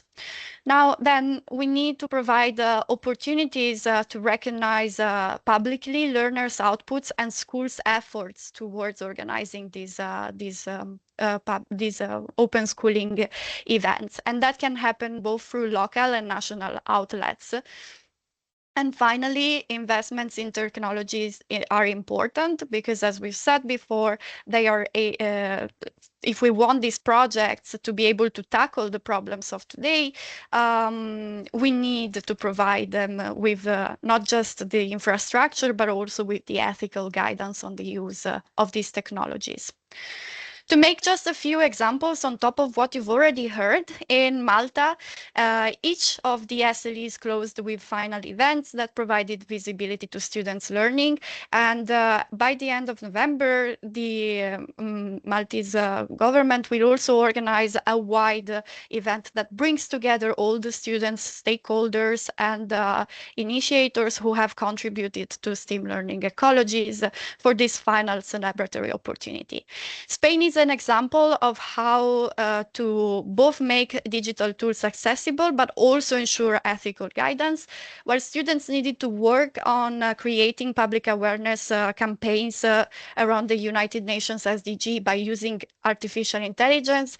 The stakeholders involved were also, let's say, tasked with teaching students AI ethics and the importance of data protection throughout the whole process of creating these videos. And finally, we come to the teachers that are the core of our projects. And there are these recommendations, as you will see, are very connected to learner engagement. I would like to start from the barriers. So in interdisciplinary projects like SLEs initiatives, it's very important to ensure teacher preparedness and subject confidence. However, what we saw is that in some countries, teachers reported a lack of training or confidence in teaching STEAM concepts. And that is especially the case for the teacher that had to connect between themselves subjects that did not fall in their primary specialization.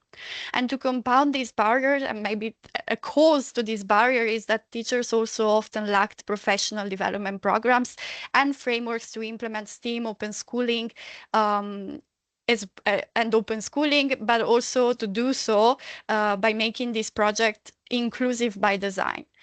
On the other hand, we also have positive insights. So those teachers that often had this lack of confidence, they often relied on personal initiative, researching resources and expertise on their own, but especially on peer support to bridge these knowledge gaps. And in the long term, this is, let's say, an unsustainable model if it is not coupled with formal professional development. But in the short term, peer support groups allowed teachers to push the project forward and still contribute very meaningful outcomes. Then these projects were also able to offer some projects were able to offer a flexible format and inclusive pedagogical tools, also because they already had familiarity with these pedagogical approaches from previous experiences or from their peer groups, or as we've seen before, from stakeholders that stepped in and provided the knowledge resources that were needed. Now on to the policy enablers. Again, we see the government's fund and EU programs were important enablers, but it's not just the resources we are referring to here. It's also how the European Union was able to provide continuous professional development opportunities. I'm thinking, for example, of the teacher academies such as PIEs for inclusive STEM education, as well as a space for peer support to take place, such as, for example, e-twinning or Scientix. So our recommendations follow quite directly this discussion we had. First, they include providing structured guidance to teachers, but still flexible enough to be able to adapt to the curriculum and institutional constraints. So it's important that teachers are given the appropriate frameworks if we want them to implement this kind of projects. Then peer mentoring and school exchange networks are powerful tools to support innovative projects, so we endorse them, and we hope that many more countries will try to support the already existing networks and to enlarge them across the territory. And finally, teachers, similarly to students, they also need to have to be provided with ethical guidance on how to operate digital tools, as well as to have open resources to implement their classroom activities. So there is also need for a policy push to implement inclusive design and gender-responsible pedagogies into STEM and STEAM strategies. We often see the country have inclusion and STEAM strategies, but it's rarely the case that the two speak to each other. So we didn't provide examples for these last recommendations, but that's because all the examples have already been, let's say, presented by our speakers in the first part. You've already seen how inclusive design can be implemented in STEM learning ecologies, and we'll see at the end of this session how SLEs specifically tried to provide the initiators with the frameworks and the support needed to implement their projects. And just to conclude very briefly, these recommendations, they provide multiple angles to strengthen STEAM through open schooling, and they create the premises for scale up of experiences like this. We hope that it's clear that these recommendations require multiple actors to contribute at different level of policy. It's not just the EU level that needs to be tackled, it's at national, at local level with municipalities, and to end with school support. And we think that this project is proof that there is eagerness among many stakeholders in society to experiment with these methodologies, but there are also real needs, and they first need to be addressed before these types of initiatives spread widely and create the impact we all wish to achieve in supporting STEM careers in the future. Thank you, and back to you, Stefanos. Thank you, Laura and Ioana, for this comprehensive presentation of the policy lessons from the STEM Learning Ecologies project. I would like to give the floor to Stefania Lavene. Stefania is a project manager at APRE, one of the core partners of the STEM Learning Ecologies project. She will moderate and introduce a panel of very important speakers and actors in the field of STEM education. Stefania, the floor is yours. Thank you. And before starting with our policy roundtable, I would like to really thank you, Joanna and Laura, for this detailed presentation. I think there is a lot of food for thoughts there that we can discuss with our special guests today. So I'm delighted to introduce our special guest of today, who will guide us through today's discussion on STEAM education and policy innovation. So we are very pleased to have with us Maria Podlasek-Ziegler. Maria is a policy officer at the Schools and the Multilingualism Unit at DG EAC of the European Commission. Then we have Katalin Oborny, who is a senior project manager at HETFA Division of International Cooperation, and she's coordinating the REFEM and STREAM IT projects. And last but not least, we have Oliver Straser, who is Vice Director of the International Center for STEM Education, where he is also head of the Design and Research International Center. So thank you all for joining us today. Just some a piece of information about the structure of this policy roundtable. So we'll start with the first round of questions directed to each of our panelists, and then we will have a common question for all of them that will open up the discussion to our audience. So I anticipate that for this second question, our audience will also have a voice. So you can share your views and contribute through a Slido that we will share in a bit in our chat and also here in our PowerPoint presentation. So now let's start with Maria. Maria, can you hear me? Yes, I can hear you. Okay, yes. Perfect. So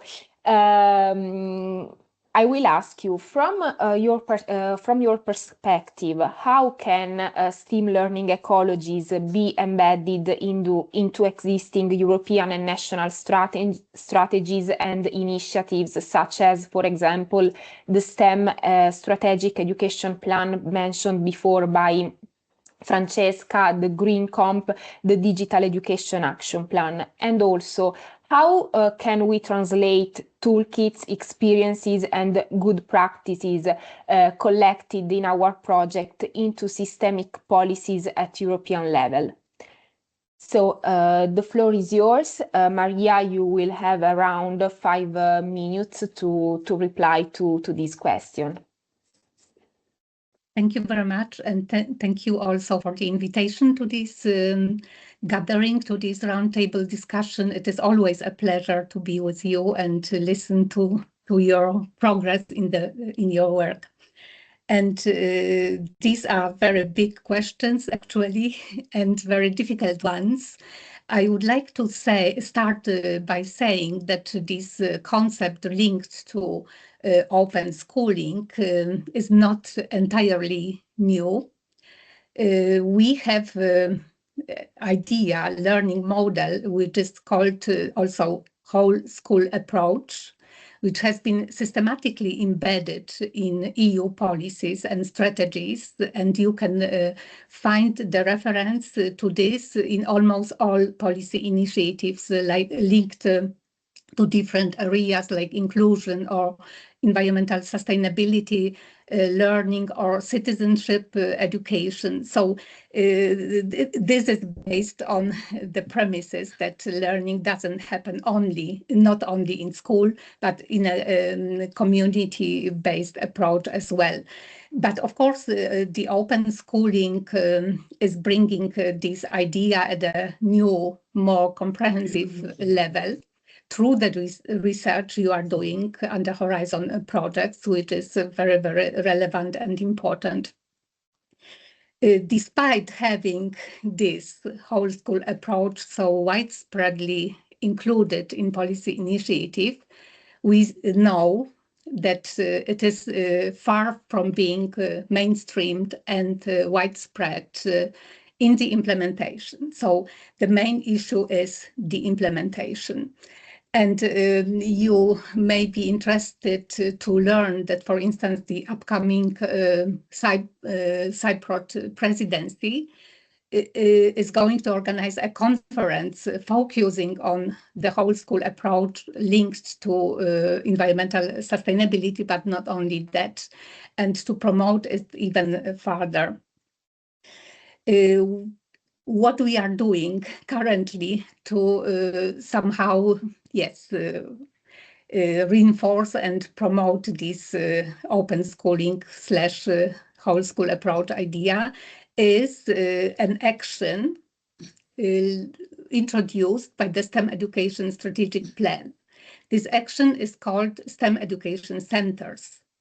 It will be piloted in 2026-27 and funded by Erasmus Plus program. And actually, it is very much linked to supporting the implementation of open schooling, of STEAM education, STEM and STEAM education at the, different levels, local, regional, national, and transnational. So we hope very much that this would be like a dedicated tool to particularly strengthen this open schooling idea and help the implementation. But of course, when it comes to mainstreaming, to making it like a very common tool used in education, this interplay between policy and practice is always not only important, but a key. And recently we have conducted a study on promoting STEM education in schools, and we see that the situation across Europe is very divergent, heterogeneous. It means in some countries we have this link to non-formal, informal learning embedded in relevant policy initiatives and strategies. In many countries, this is not the case. So reinforcing policies which make it like a integral component that of integrating formal, non-formal, and informal education in one framework is equally important. Some years ago, I came across a very interesting reading saying that we are actually going in the direction where the formal education is being increasingly informalized and non-formal education is being formalized. And I think this is the outcome, so to say, when these different words come together and when we try to combine what is the best in those words for the benefit of students. So I would definitely say that we are on the track, but of course a lot of additional effort is needed to again implement and mainstream and support the implementation of the idea of open schooling. Thank you. Thank you very much, Maria, for this reply. And now I would like to turn to Katalin and ask her, based on your experience with STEAM IT project, what are the most concrete levers to make STEAM education more inclusive and gender responsive? And also, how can projects reach marginalized students and strengthen equity in access to STEM? Katalin, the floor is yours.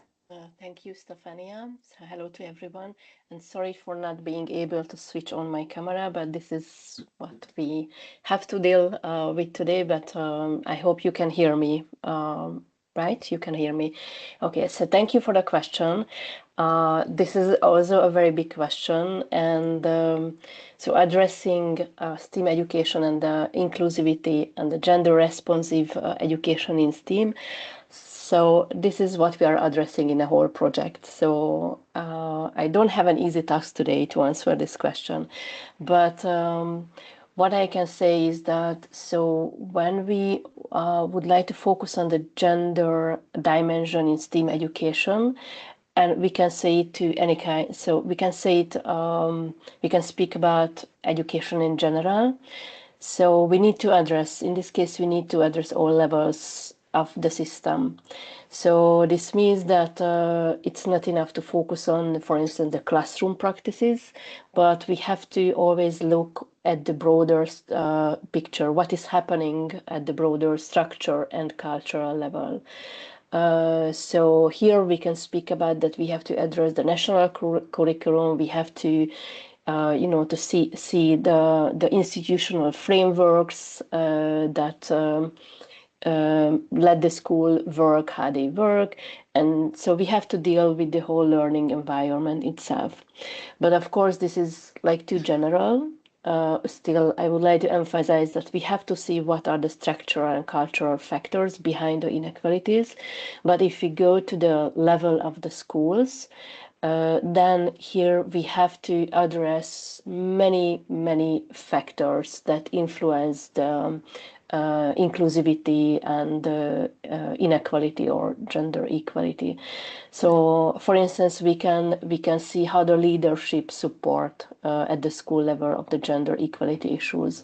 What are the factors what create the physical and social environment for the students, and then we can speak about the hidden curriculum as well. And then if we go to the level of the teachers, we can see what are or we can explore what are the unconscious biases the teachers carry on during their classes. And then here we are speaking about the schools, but the schools are not like standing alone in an environment. So we have to see what is beyond the schools or what is around the schools. So we always have to deal with the attitudes of the parents, the peers. So what is happening during the peer learning. So we have to tackle issues about the whole community, the wider community that is around the school.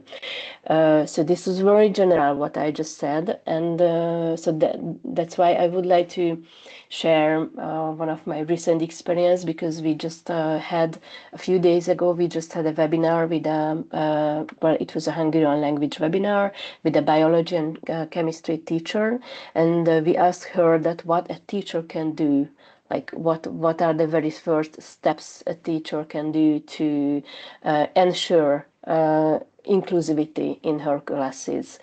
And so a very first step, what was recommended, is the self-reflection of a teacher. I know that we have been speaking a lot about the teachers today, so the self-reflection, why is it important? It's important because for now, lots of research results show that the teachers, so they often unconsciously, they often interact differently with the boys and the girls. For instance, they use more eye contact with the boys, or they give different type of tasks to the girls and to boys, and they often encourage differently the boys and the girls. And here we can speak about using different words and encourage them differently to pursue careers, for instance. So one of the first steps to ensure an inclusive environment for the learners is that the teachers have to recognize that what are the biases, what are the stereotypes they are using. And of course, a second step is using inclusive pedagogical methods, but that's why we are here. That's why we are discussing that what STEAM approaches can provide for the teachers.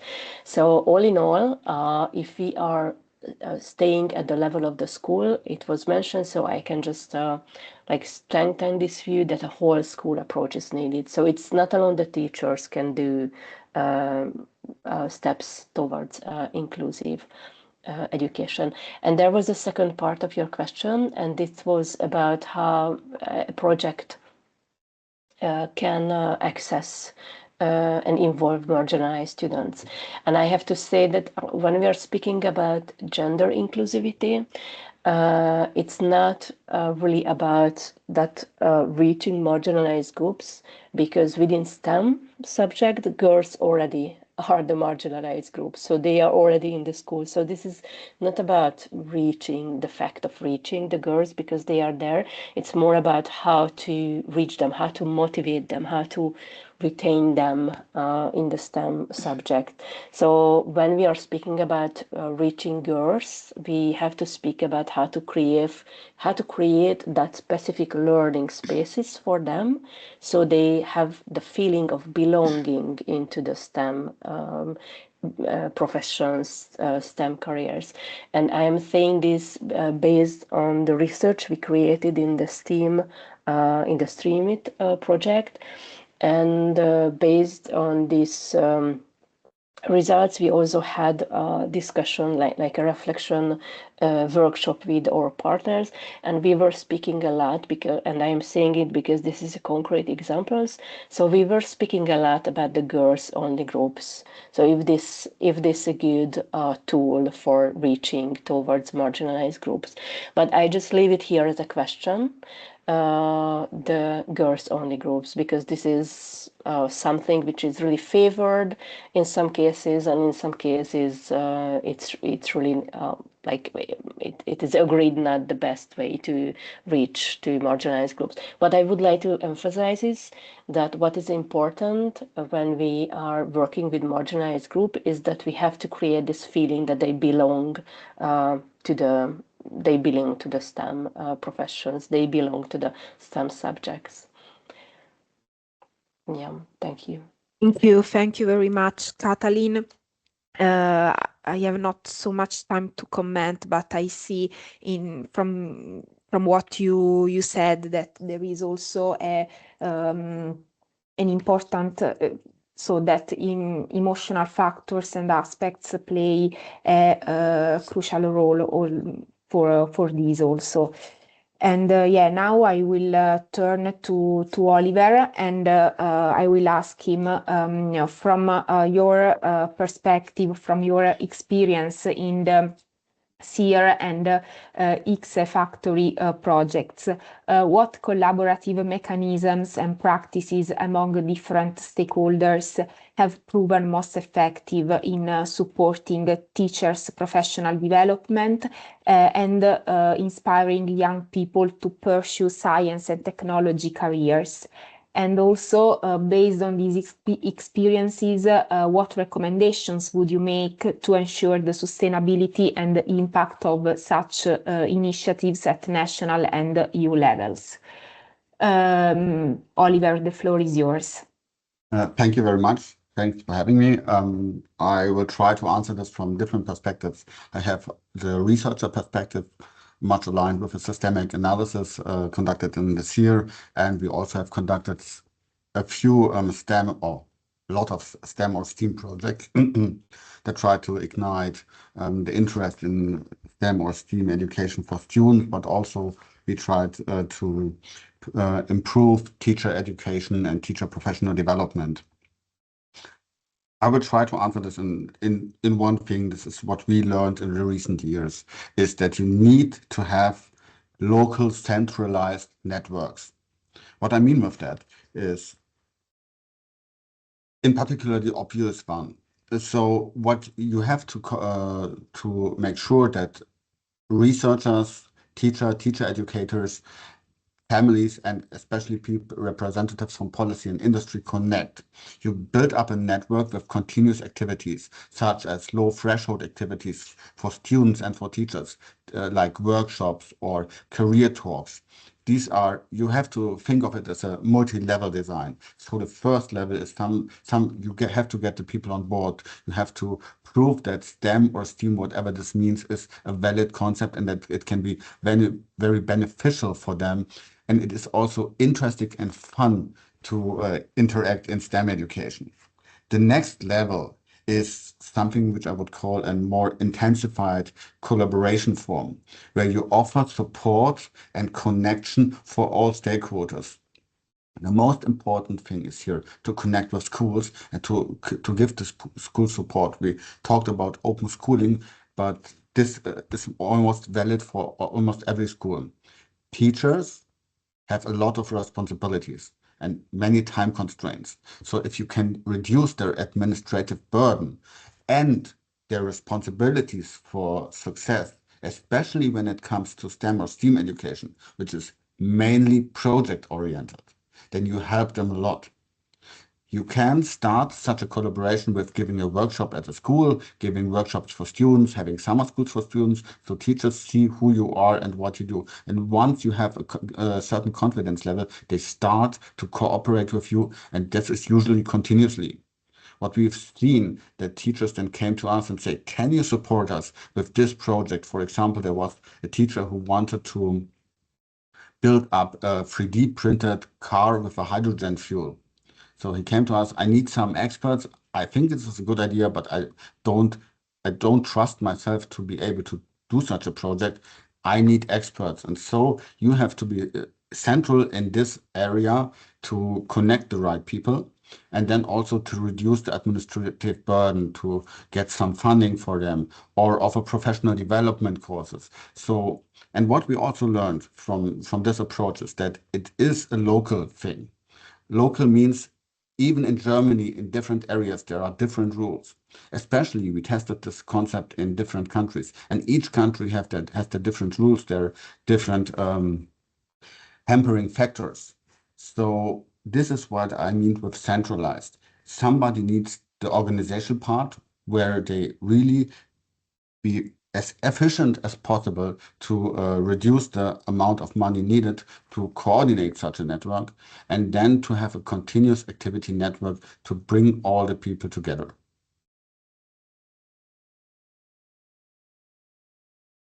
Thank you very much, Oliver. Thank you. Thank you. And now I will turn to the common question to our speakers. I would ask you for this second question to be really short and concrete, because we would like to give also the possibility to our audience to reply and comment a bit on their replies. So. The second question is, in your view, what are the most urgent steps the European Commission should take in the next 2-3 years to bring open schooling and STEAM education from pilot projects to systemic reality? And again, before giving you the floor, for our audience, you can scan the QR code, which is in this slide, to reply and give your opinion on this aspect. So I would start with Maria, and then Katalin, and then Oliver. So Maria, the floor is yours.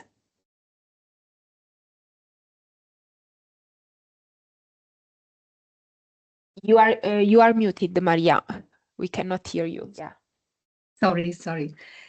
Thanks a lot. I would like to start with a small reminder about the competences or competence division in the field of education between the EU and member states. So, and this has a great implication on what the EU could do in this area, because the main, if not the sole responsibility for education systems is with member states.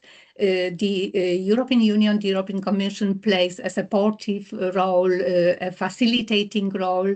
We provide funding, we provide possibilities for member states to come together, to learn, to share at good practices, not only from member states authorities, but also for stakeholders active in the field.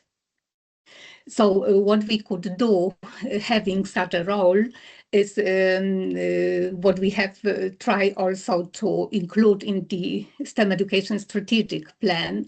And one, again, of the actions which is will be implemented, or we will start with the implementation soon, is the STEM competence framework, STEM competence framework.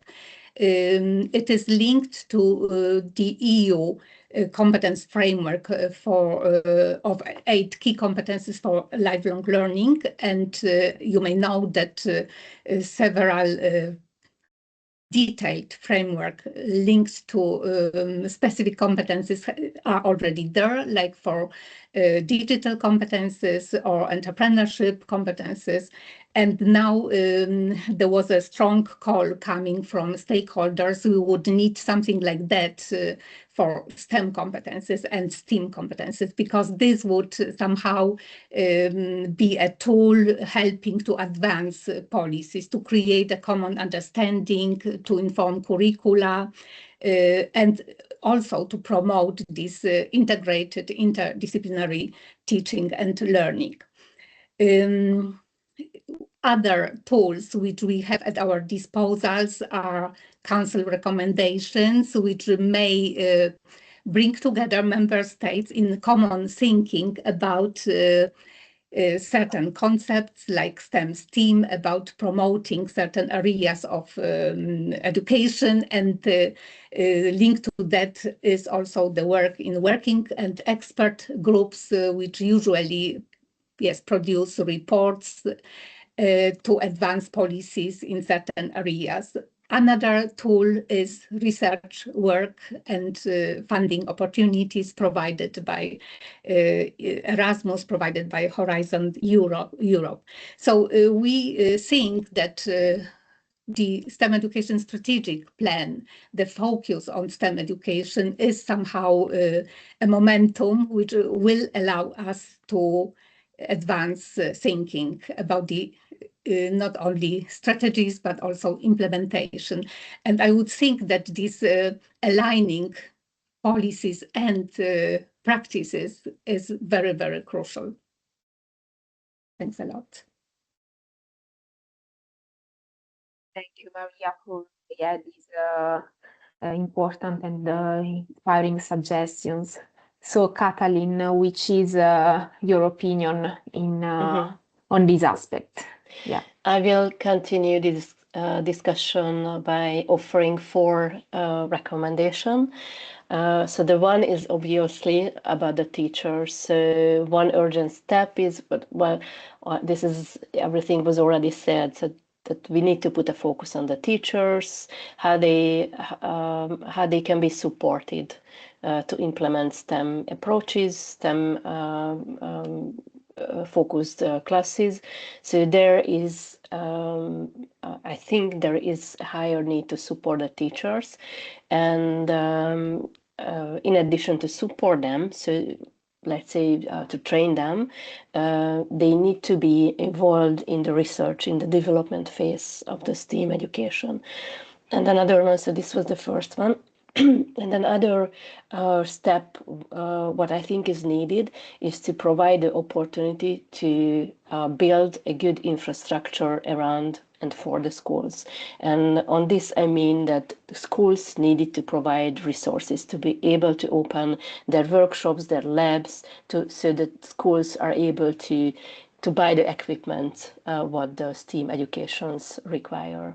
So this was the second one. And the third one is the targeted support, for instance, funding schemes for scholarships, financial aid for the girls and for the young women. Let it be a mentoring or like a personalized scholarship. And the fourth one is, it's more like a recommendation.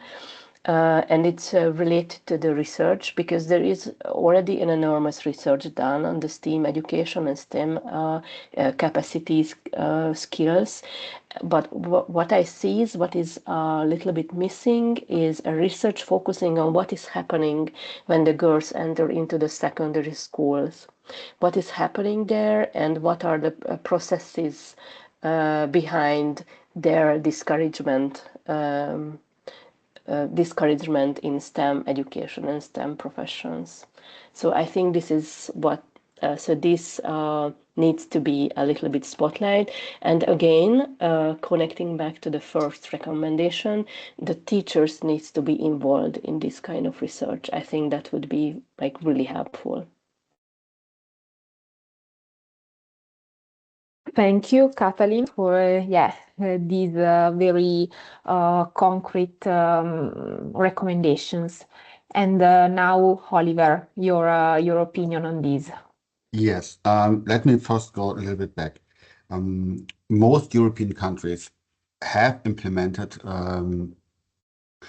policies to upscale STEM education or to implement STEM education, but there is not a unified concept behind STEM education. This is a really big problem, because when we try to centralize it from a European perspective to improve STEM education, we have some hindering factors with local policies, because they have a different conceptions of what STEM or sometimes also STEAM education looks like. If we have a common understanding, and I think the understanding should be really an interdisciplinary factor with project-based learning, with inquiry-based learning, such factors have been shown to be very effective in STEAM education. Once we have this common understanding of STEM education, we could start with structural reforms. If you want to have interdisciplinary teaching, you need, of course, co-teaching, or teachers do not have for really interdisciplinary approaches, do not have the education, or in many cases not enough education. They have to collaborate, and this is not usual in the most countries in Europe for teachers to collaborate, to support each other. What also needs to be, even if there are STEM policies in many countries, STEM education is not relevant for it is included in the curriculum, but not relevant for the final exams. We have to find a way to make it relevant for the exams, because then it's much more important for teachers and for students to learn it. Of course, we want to have an intrinsic motivation to interact with STEM education, but also we need some extrinsic factors. With that in mind, we know from an analysis of over 800 European initiatives that most of the STEM initiatives really focus on STEM or STEAM or integrated STEM education, whatever you want to call it. Most countries value those initiatives, but they have to be more present on a national level. They produce a lot of valuable content for STEM education, and also they at least in many cases, provide evidence what works and what does not work. There should be a connection from the European level to the national agencies who develop the curriculum. And we know from our studies that this could be improved. When it comes to open schooling is a little bit different topic. Open schooling is a very time-consuming concept. We don't know, not at the moment, enough about the impact of open schooling, even though we have seen that open schooling is really beneficial for students. They try out more, they improve their future or 21st century skills, and we also see that it has an impact on teachers. They try out more complex projects. They do not limit their students by their own knowledge and capabilities. And also after open schooling projects, teachers seem to rethink their role in education, and also are much more open for learning together with the students instead of just teaching students. But we need much more evidence on what works. I think open schooling, even though it's not a very new concept, as Maria said, and it's implemented in Horizon Europe, in the recent years a lot, the European Union should try to flesh out the impact of these initiatives and the possibilities and the optimal formats of implementing it. That was my turn. Thank you very much, Oliver. Now I think that we should have some more minutes to read and comment a bit on the answers received by our audience. And to do so, I will give the floor to Evita, to my colleague, and let's see together what our audience think about. Thank you very this. much. Thank you very much, Stefania. Many thanks to all the speakers. So since we have quite a diverse audience with us, we are very lucky to have this opportunity to hear their views as well. So we already received quite some answers in the slide, which pretty much validate what we have been discussing. So when it comes to urgent steps that our audience, so teachers, heads of schools, we have people that are more involved in curricula, more industry people as well, we have here with us today. So when it comes to those steps on local, national and EC level, we heard a lot about the need to create space for open schooling to actually be implemented. So the issue of time has been mentioned throughout the answers.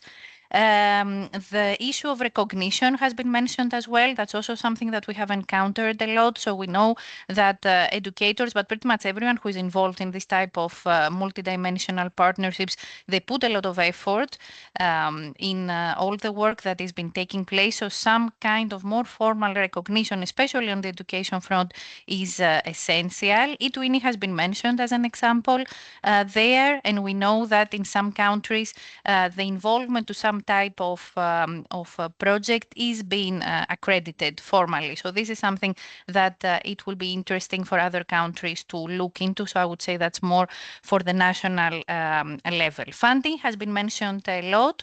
So some type of funding lines. So our participants, they have mentioned that, okay, yes, the different stakeholders, they are contributing a lot, but they also have their own limits. Also, what was made very, very clear is the fact that we have seen this type of partnerships blossoming in this kind of pilot level. We also need more long-term implementation planning to be put in place, and that goes also hand in hand with more, let's say, stable funding lines. Teacher training has also been mentioned, and I think that also connects a bit with what Oliver was saying. So if we actually want to have this type of collaboration being implemented and mainstream, the proper kind of sequence needs to be followed. So we need this type of trainings to be established. We need the funding lines to be there, and that will also help us to collect evidence when it comes to the actual impact of these partnerships. So that will help eventually mainstreaming.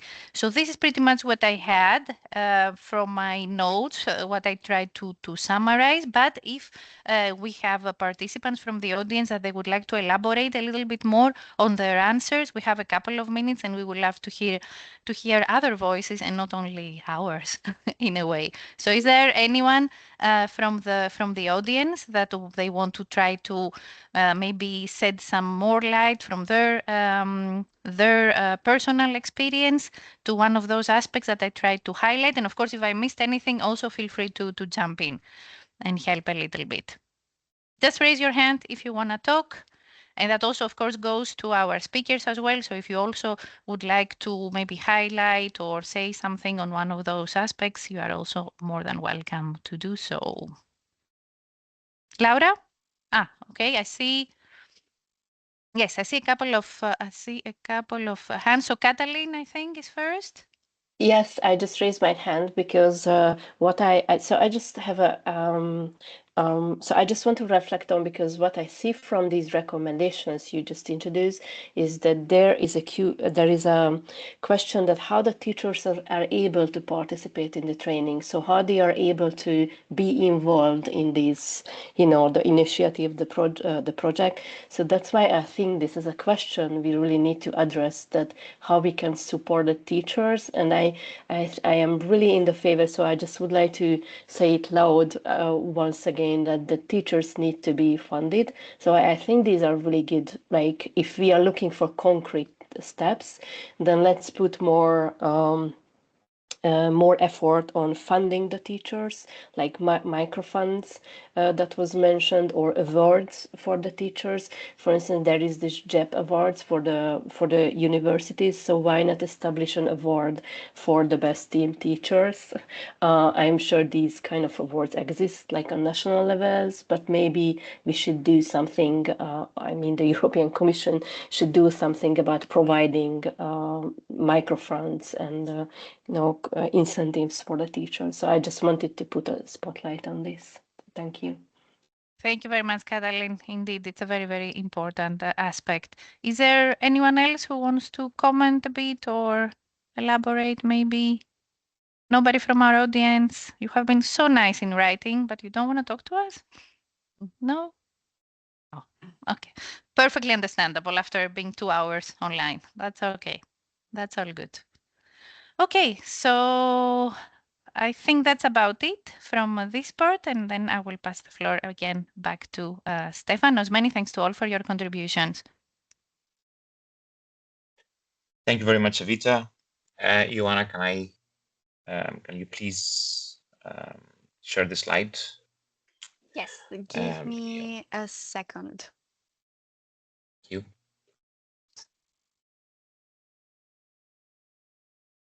So currently in SLEs, we're focusing on the sustainability of our learning ecologies, of our STEM learning pathways, which is an important aspect. I mean, we often talked throughout these last 2 hours about the ability of these fantastic ideas, innovative projects, to continue contribute with content, with enlarging partnerships, with cementing the meaningful contribution that is happening in classrooms across Europe.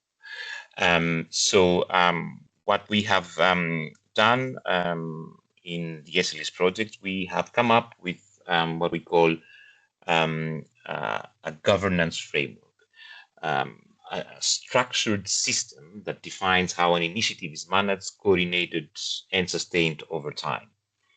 Our governance framework establishes roles, decision-making processes, resource allocation, and accountability mechanisms to ensure effective collaboration among stakeholders. Basically, our governance framework is a guiding document that will help anyone who has created a learning ecology, who is interested in continuing creating learning ecologies, and of course for those who would like them to take up our learning ecologies and implement them in their own contexts. And it's a guiding document that offers kind of step-by-step instructions on how to turn your learning ecologies into sustainable structures and collaborations among the stakeholders. We have isolated a number of, we have identified a number of points in the actual document. I'm only going to refer to the points here, but in the actual document, you also find steps on how to implement these actions. So what is there in our governance framework? There is a collaboration, there is an emphasis on collaboration and roles. We suggest the creation of steering committees, of working groups on particular aspects of the ecologies, whether it is curriculum integration, whether it is the actual science, as we saw in the two examples, with the role of researchers coming into the ecology, and of course agreements. We we encourage the stakeholders in an SLE to sign MOUs, to sign letters of intent to continue work in these examples.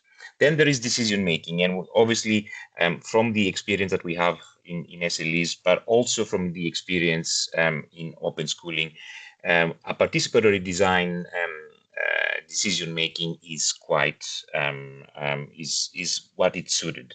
And in that, you will need a bit of expertise that you can actually build with advisory boards, and you can also focus on co-creation workshops and the very needed feedback mechanisms. Then there is money. Our SLEs and all these activities, they actually need resources, and they need to find ways to finance these activities. So among the SLEs, there are many partners. It is important to agree on a resource allocation, and this is mostly has to do with stuff that each organization has. I mean, one industry has a lab, one museum has knows how to do co-creation or build a living lab, and the schools obviously may have their own labs. But it's important to agree on what aspects of our own infrastructure we will share in this in an SLE. And then there is funding models. There are a number of funding models. All of our SLEs are fantastic opportunities for anyone who is interested in submitting a KA1 or a KA2 application for training, for teacher training, and for school innovative projects. And they can be adapted and easily integrated. But of course, you need to agree on a basic points on who travels, who is doing what in, let's say, a KA2 application. Then there is quality assurance. At the heart of our SLEs, there are particular key performance indicators, numbers of people involved, number of items produced, number of activities, and so on. And there are some key exploitable results, portfolios of activities, actual artifacts that have been produced in the context of these activities, and a mixed methods evaluations. All of our SLEs of our portfolio has fantastic examples of these. It's a matter of making sure that these are properly assessed within an SLE for those who are interested in doing one in the future. Then there is policy integration and institutional anchoring. Curriculum alignment. We've talked about this throughout this the past 2 hours. It is important for a successful SLE to know where it fits in the curriculum, not to be an added element. As much as we like all the interesting and nice things that teachers are doing, that museums are doing, it's important to see them as integral parts of what they're offering. And in the case of curriculum, of the science curriculum, that we would like to see enhanced, that we would like it to focus on skills in the context, for example, of the Union of Skills, then it is important for the experts that participate, and these are the teachers, these are the schools, these are university and research centers with an expertise in curriculum to be to focus on this. Then there is policy engagement. We have really nice SLEs. It is important for our policymakers to know, and there are steps in our governance framework on how to do this. And then there is institutional endorsement. We've seen an example early in the presentation of the official training board for teacher skills in Portugal, offering SLEs as a training now. They have assessed it, they have recognized it as a 24-hour training which contributes towards a teacher's career. And this is quite important. Digital and knowledge management, platforms, open source, these are important items. If we want to expand these, we need to care about these, and we need to know where our goodies are housed and how can be shared, and which of them are shared for free and which of them have a price on them because it fits back into the system. And then, of course, there is sustainability and scalability. Diverse funding, there is private funding available. In industries often invest in the skills of their future employees, and they're happy to contribute based on an open and of course with all the ethical checks being implemented. So we have a number of steps that someone can actually take and look into private funding. Someone who is doing a learning pathway, and then there's scalability, replication. You've done something, you want this to be shared with the world. You need to focus on particular templates. You need to focus on particular guiding documents, a code book or a playbook on how to scale the activities. Of course, in a way that benefits your own approach as well. You can be partners within an SLE, can enhance their network of new potential SLEs, more funding opportunities for them within KA2 or KA1 applications. And then there is institutional embedding. Some of our SLEs have been produced in the context of research being conducted by, let's say, teacher training universities.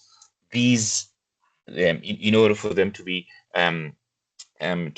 further recognized, and they need to become integral part of the teaching, of the teacher training that are offered within universities. That can also be part of particular local or national policy campaigns. So those who are involved in designing SLEs, they always need to have in mind of how to embed such activities within established structures. I'm going to stop here. Thank you very much. As I said, the document, the governance document framework will be shared with everyone, and it will be, and it's actually easily adaptable for one's own needs.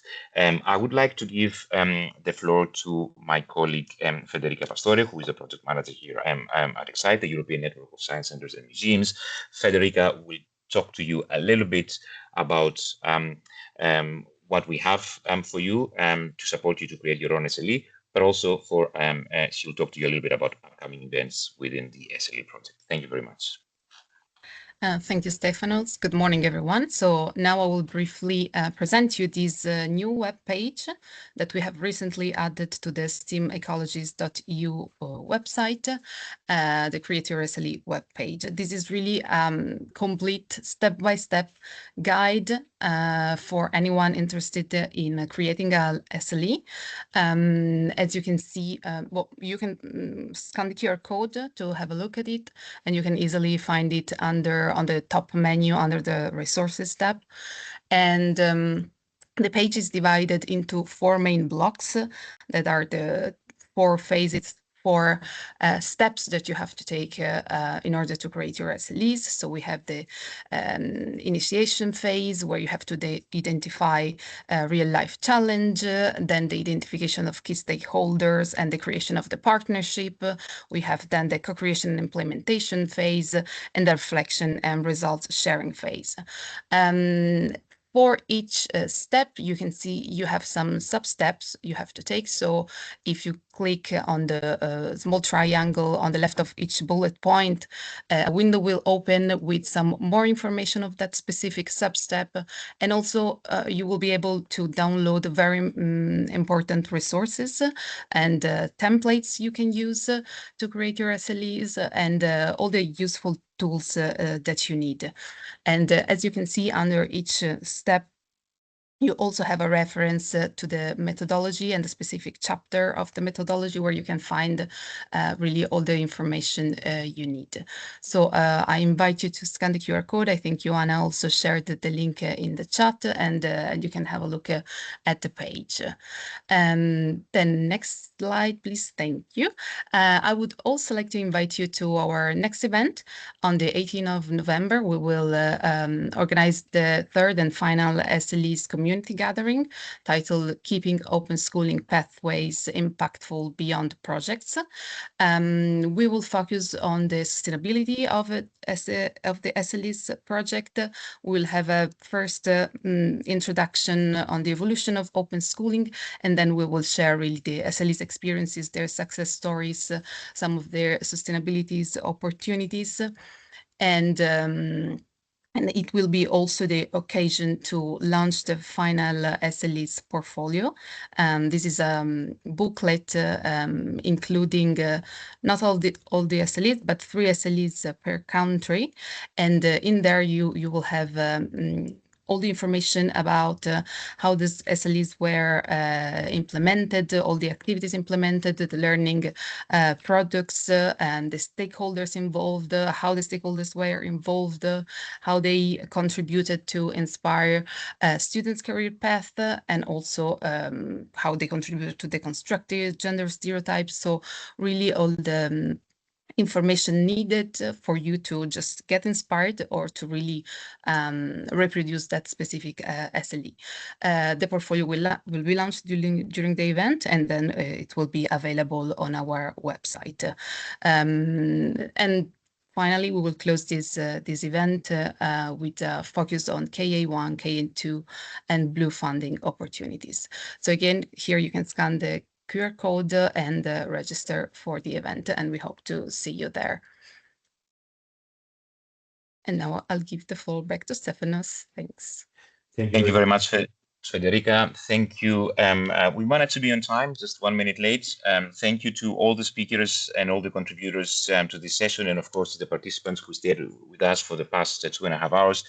I think we had the opportunity to see examples, to discuss policies, and of course to share with you all the interesting things that have been produced in the context of the SLEs project. As my colleague Federica just said, there are a number of things coming out. Especially I would like for the practitioners to keep an eye for the portfolio of STEM Learning Ecologies. There's going to be a rich document with examples and with ideas that you can implement in your own context. And of course, we'll be happy to see you back with us on the 18th of November in our community gathering. That's it. Thank you. See you very soon. Thank you, everyone. Thank you. Thank you, everyone. Thank you. Congratulations for your great job. Congratulations. Thank you. Yes, indeed. Thank you. Congratulations. Thank you.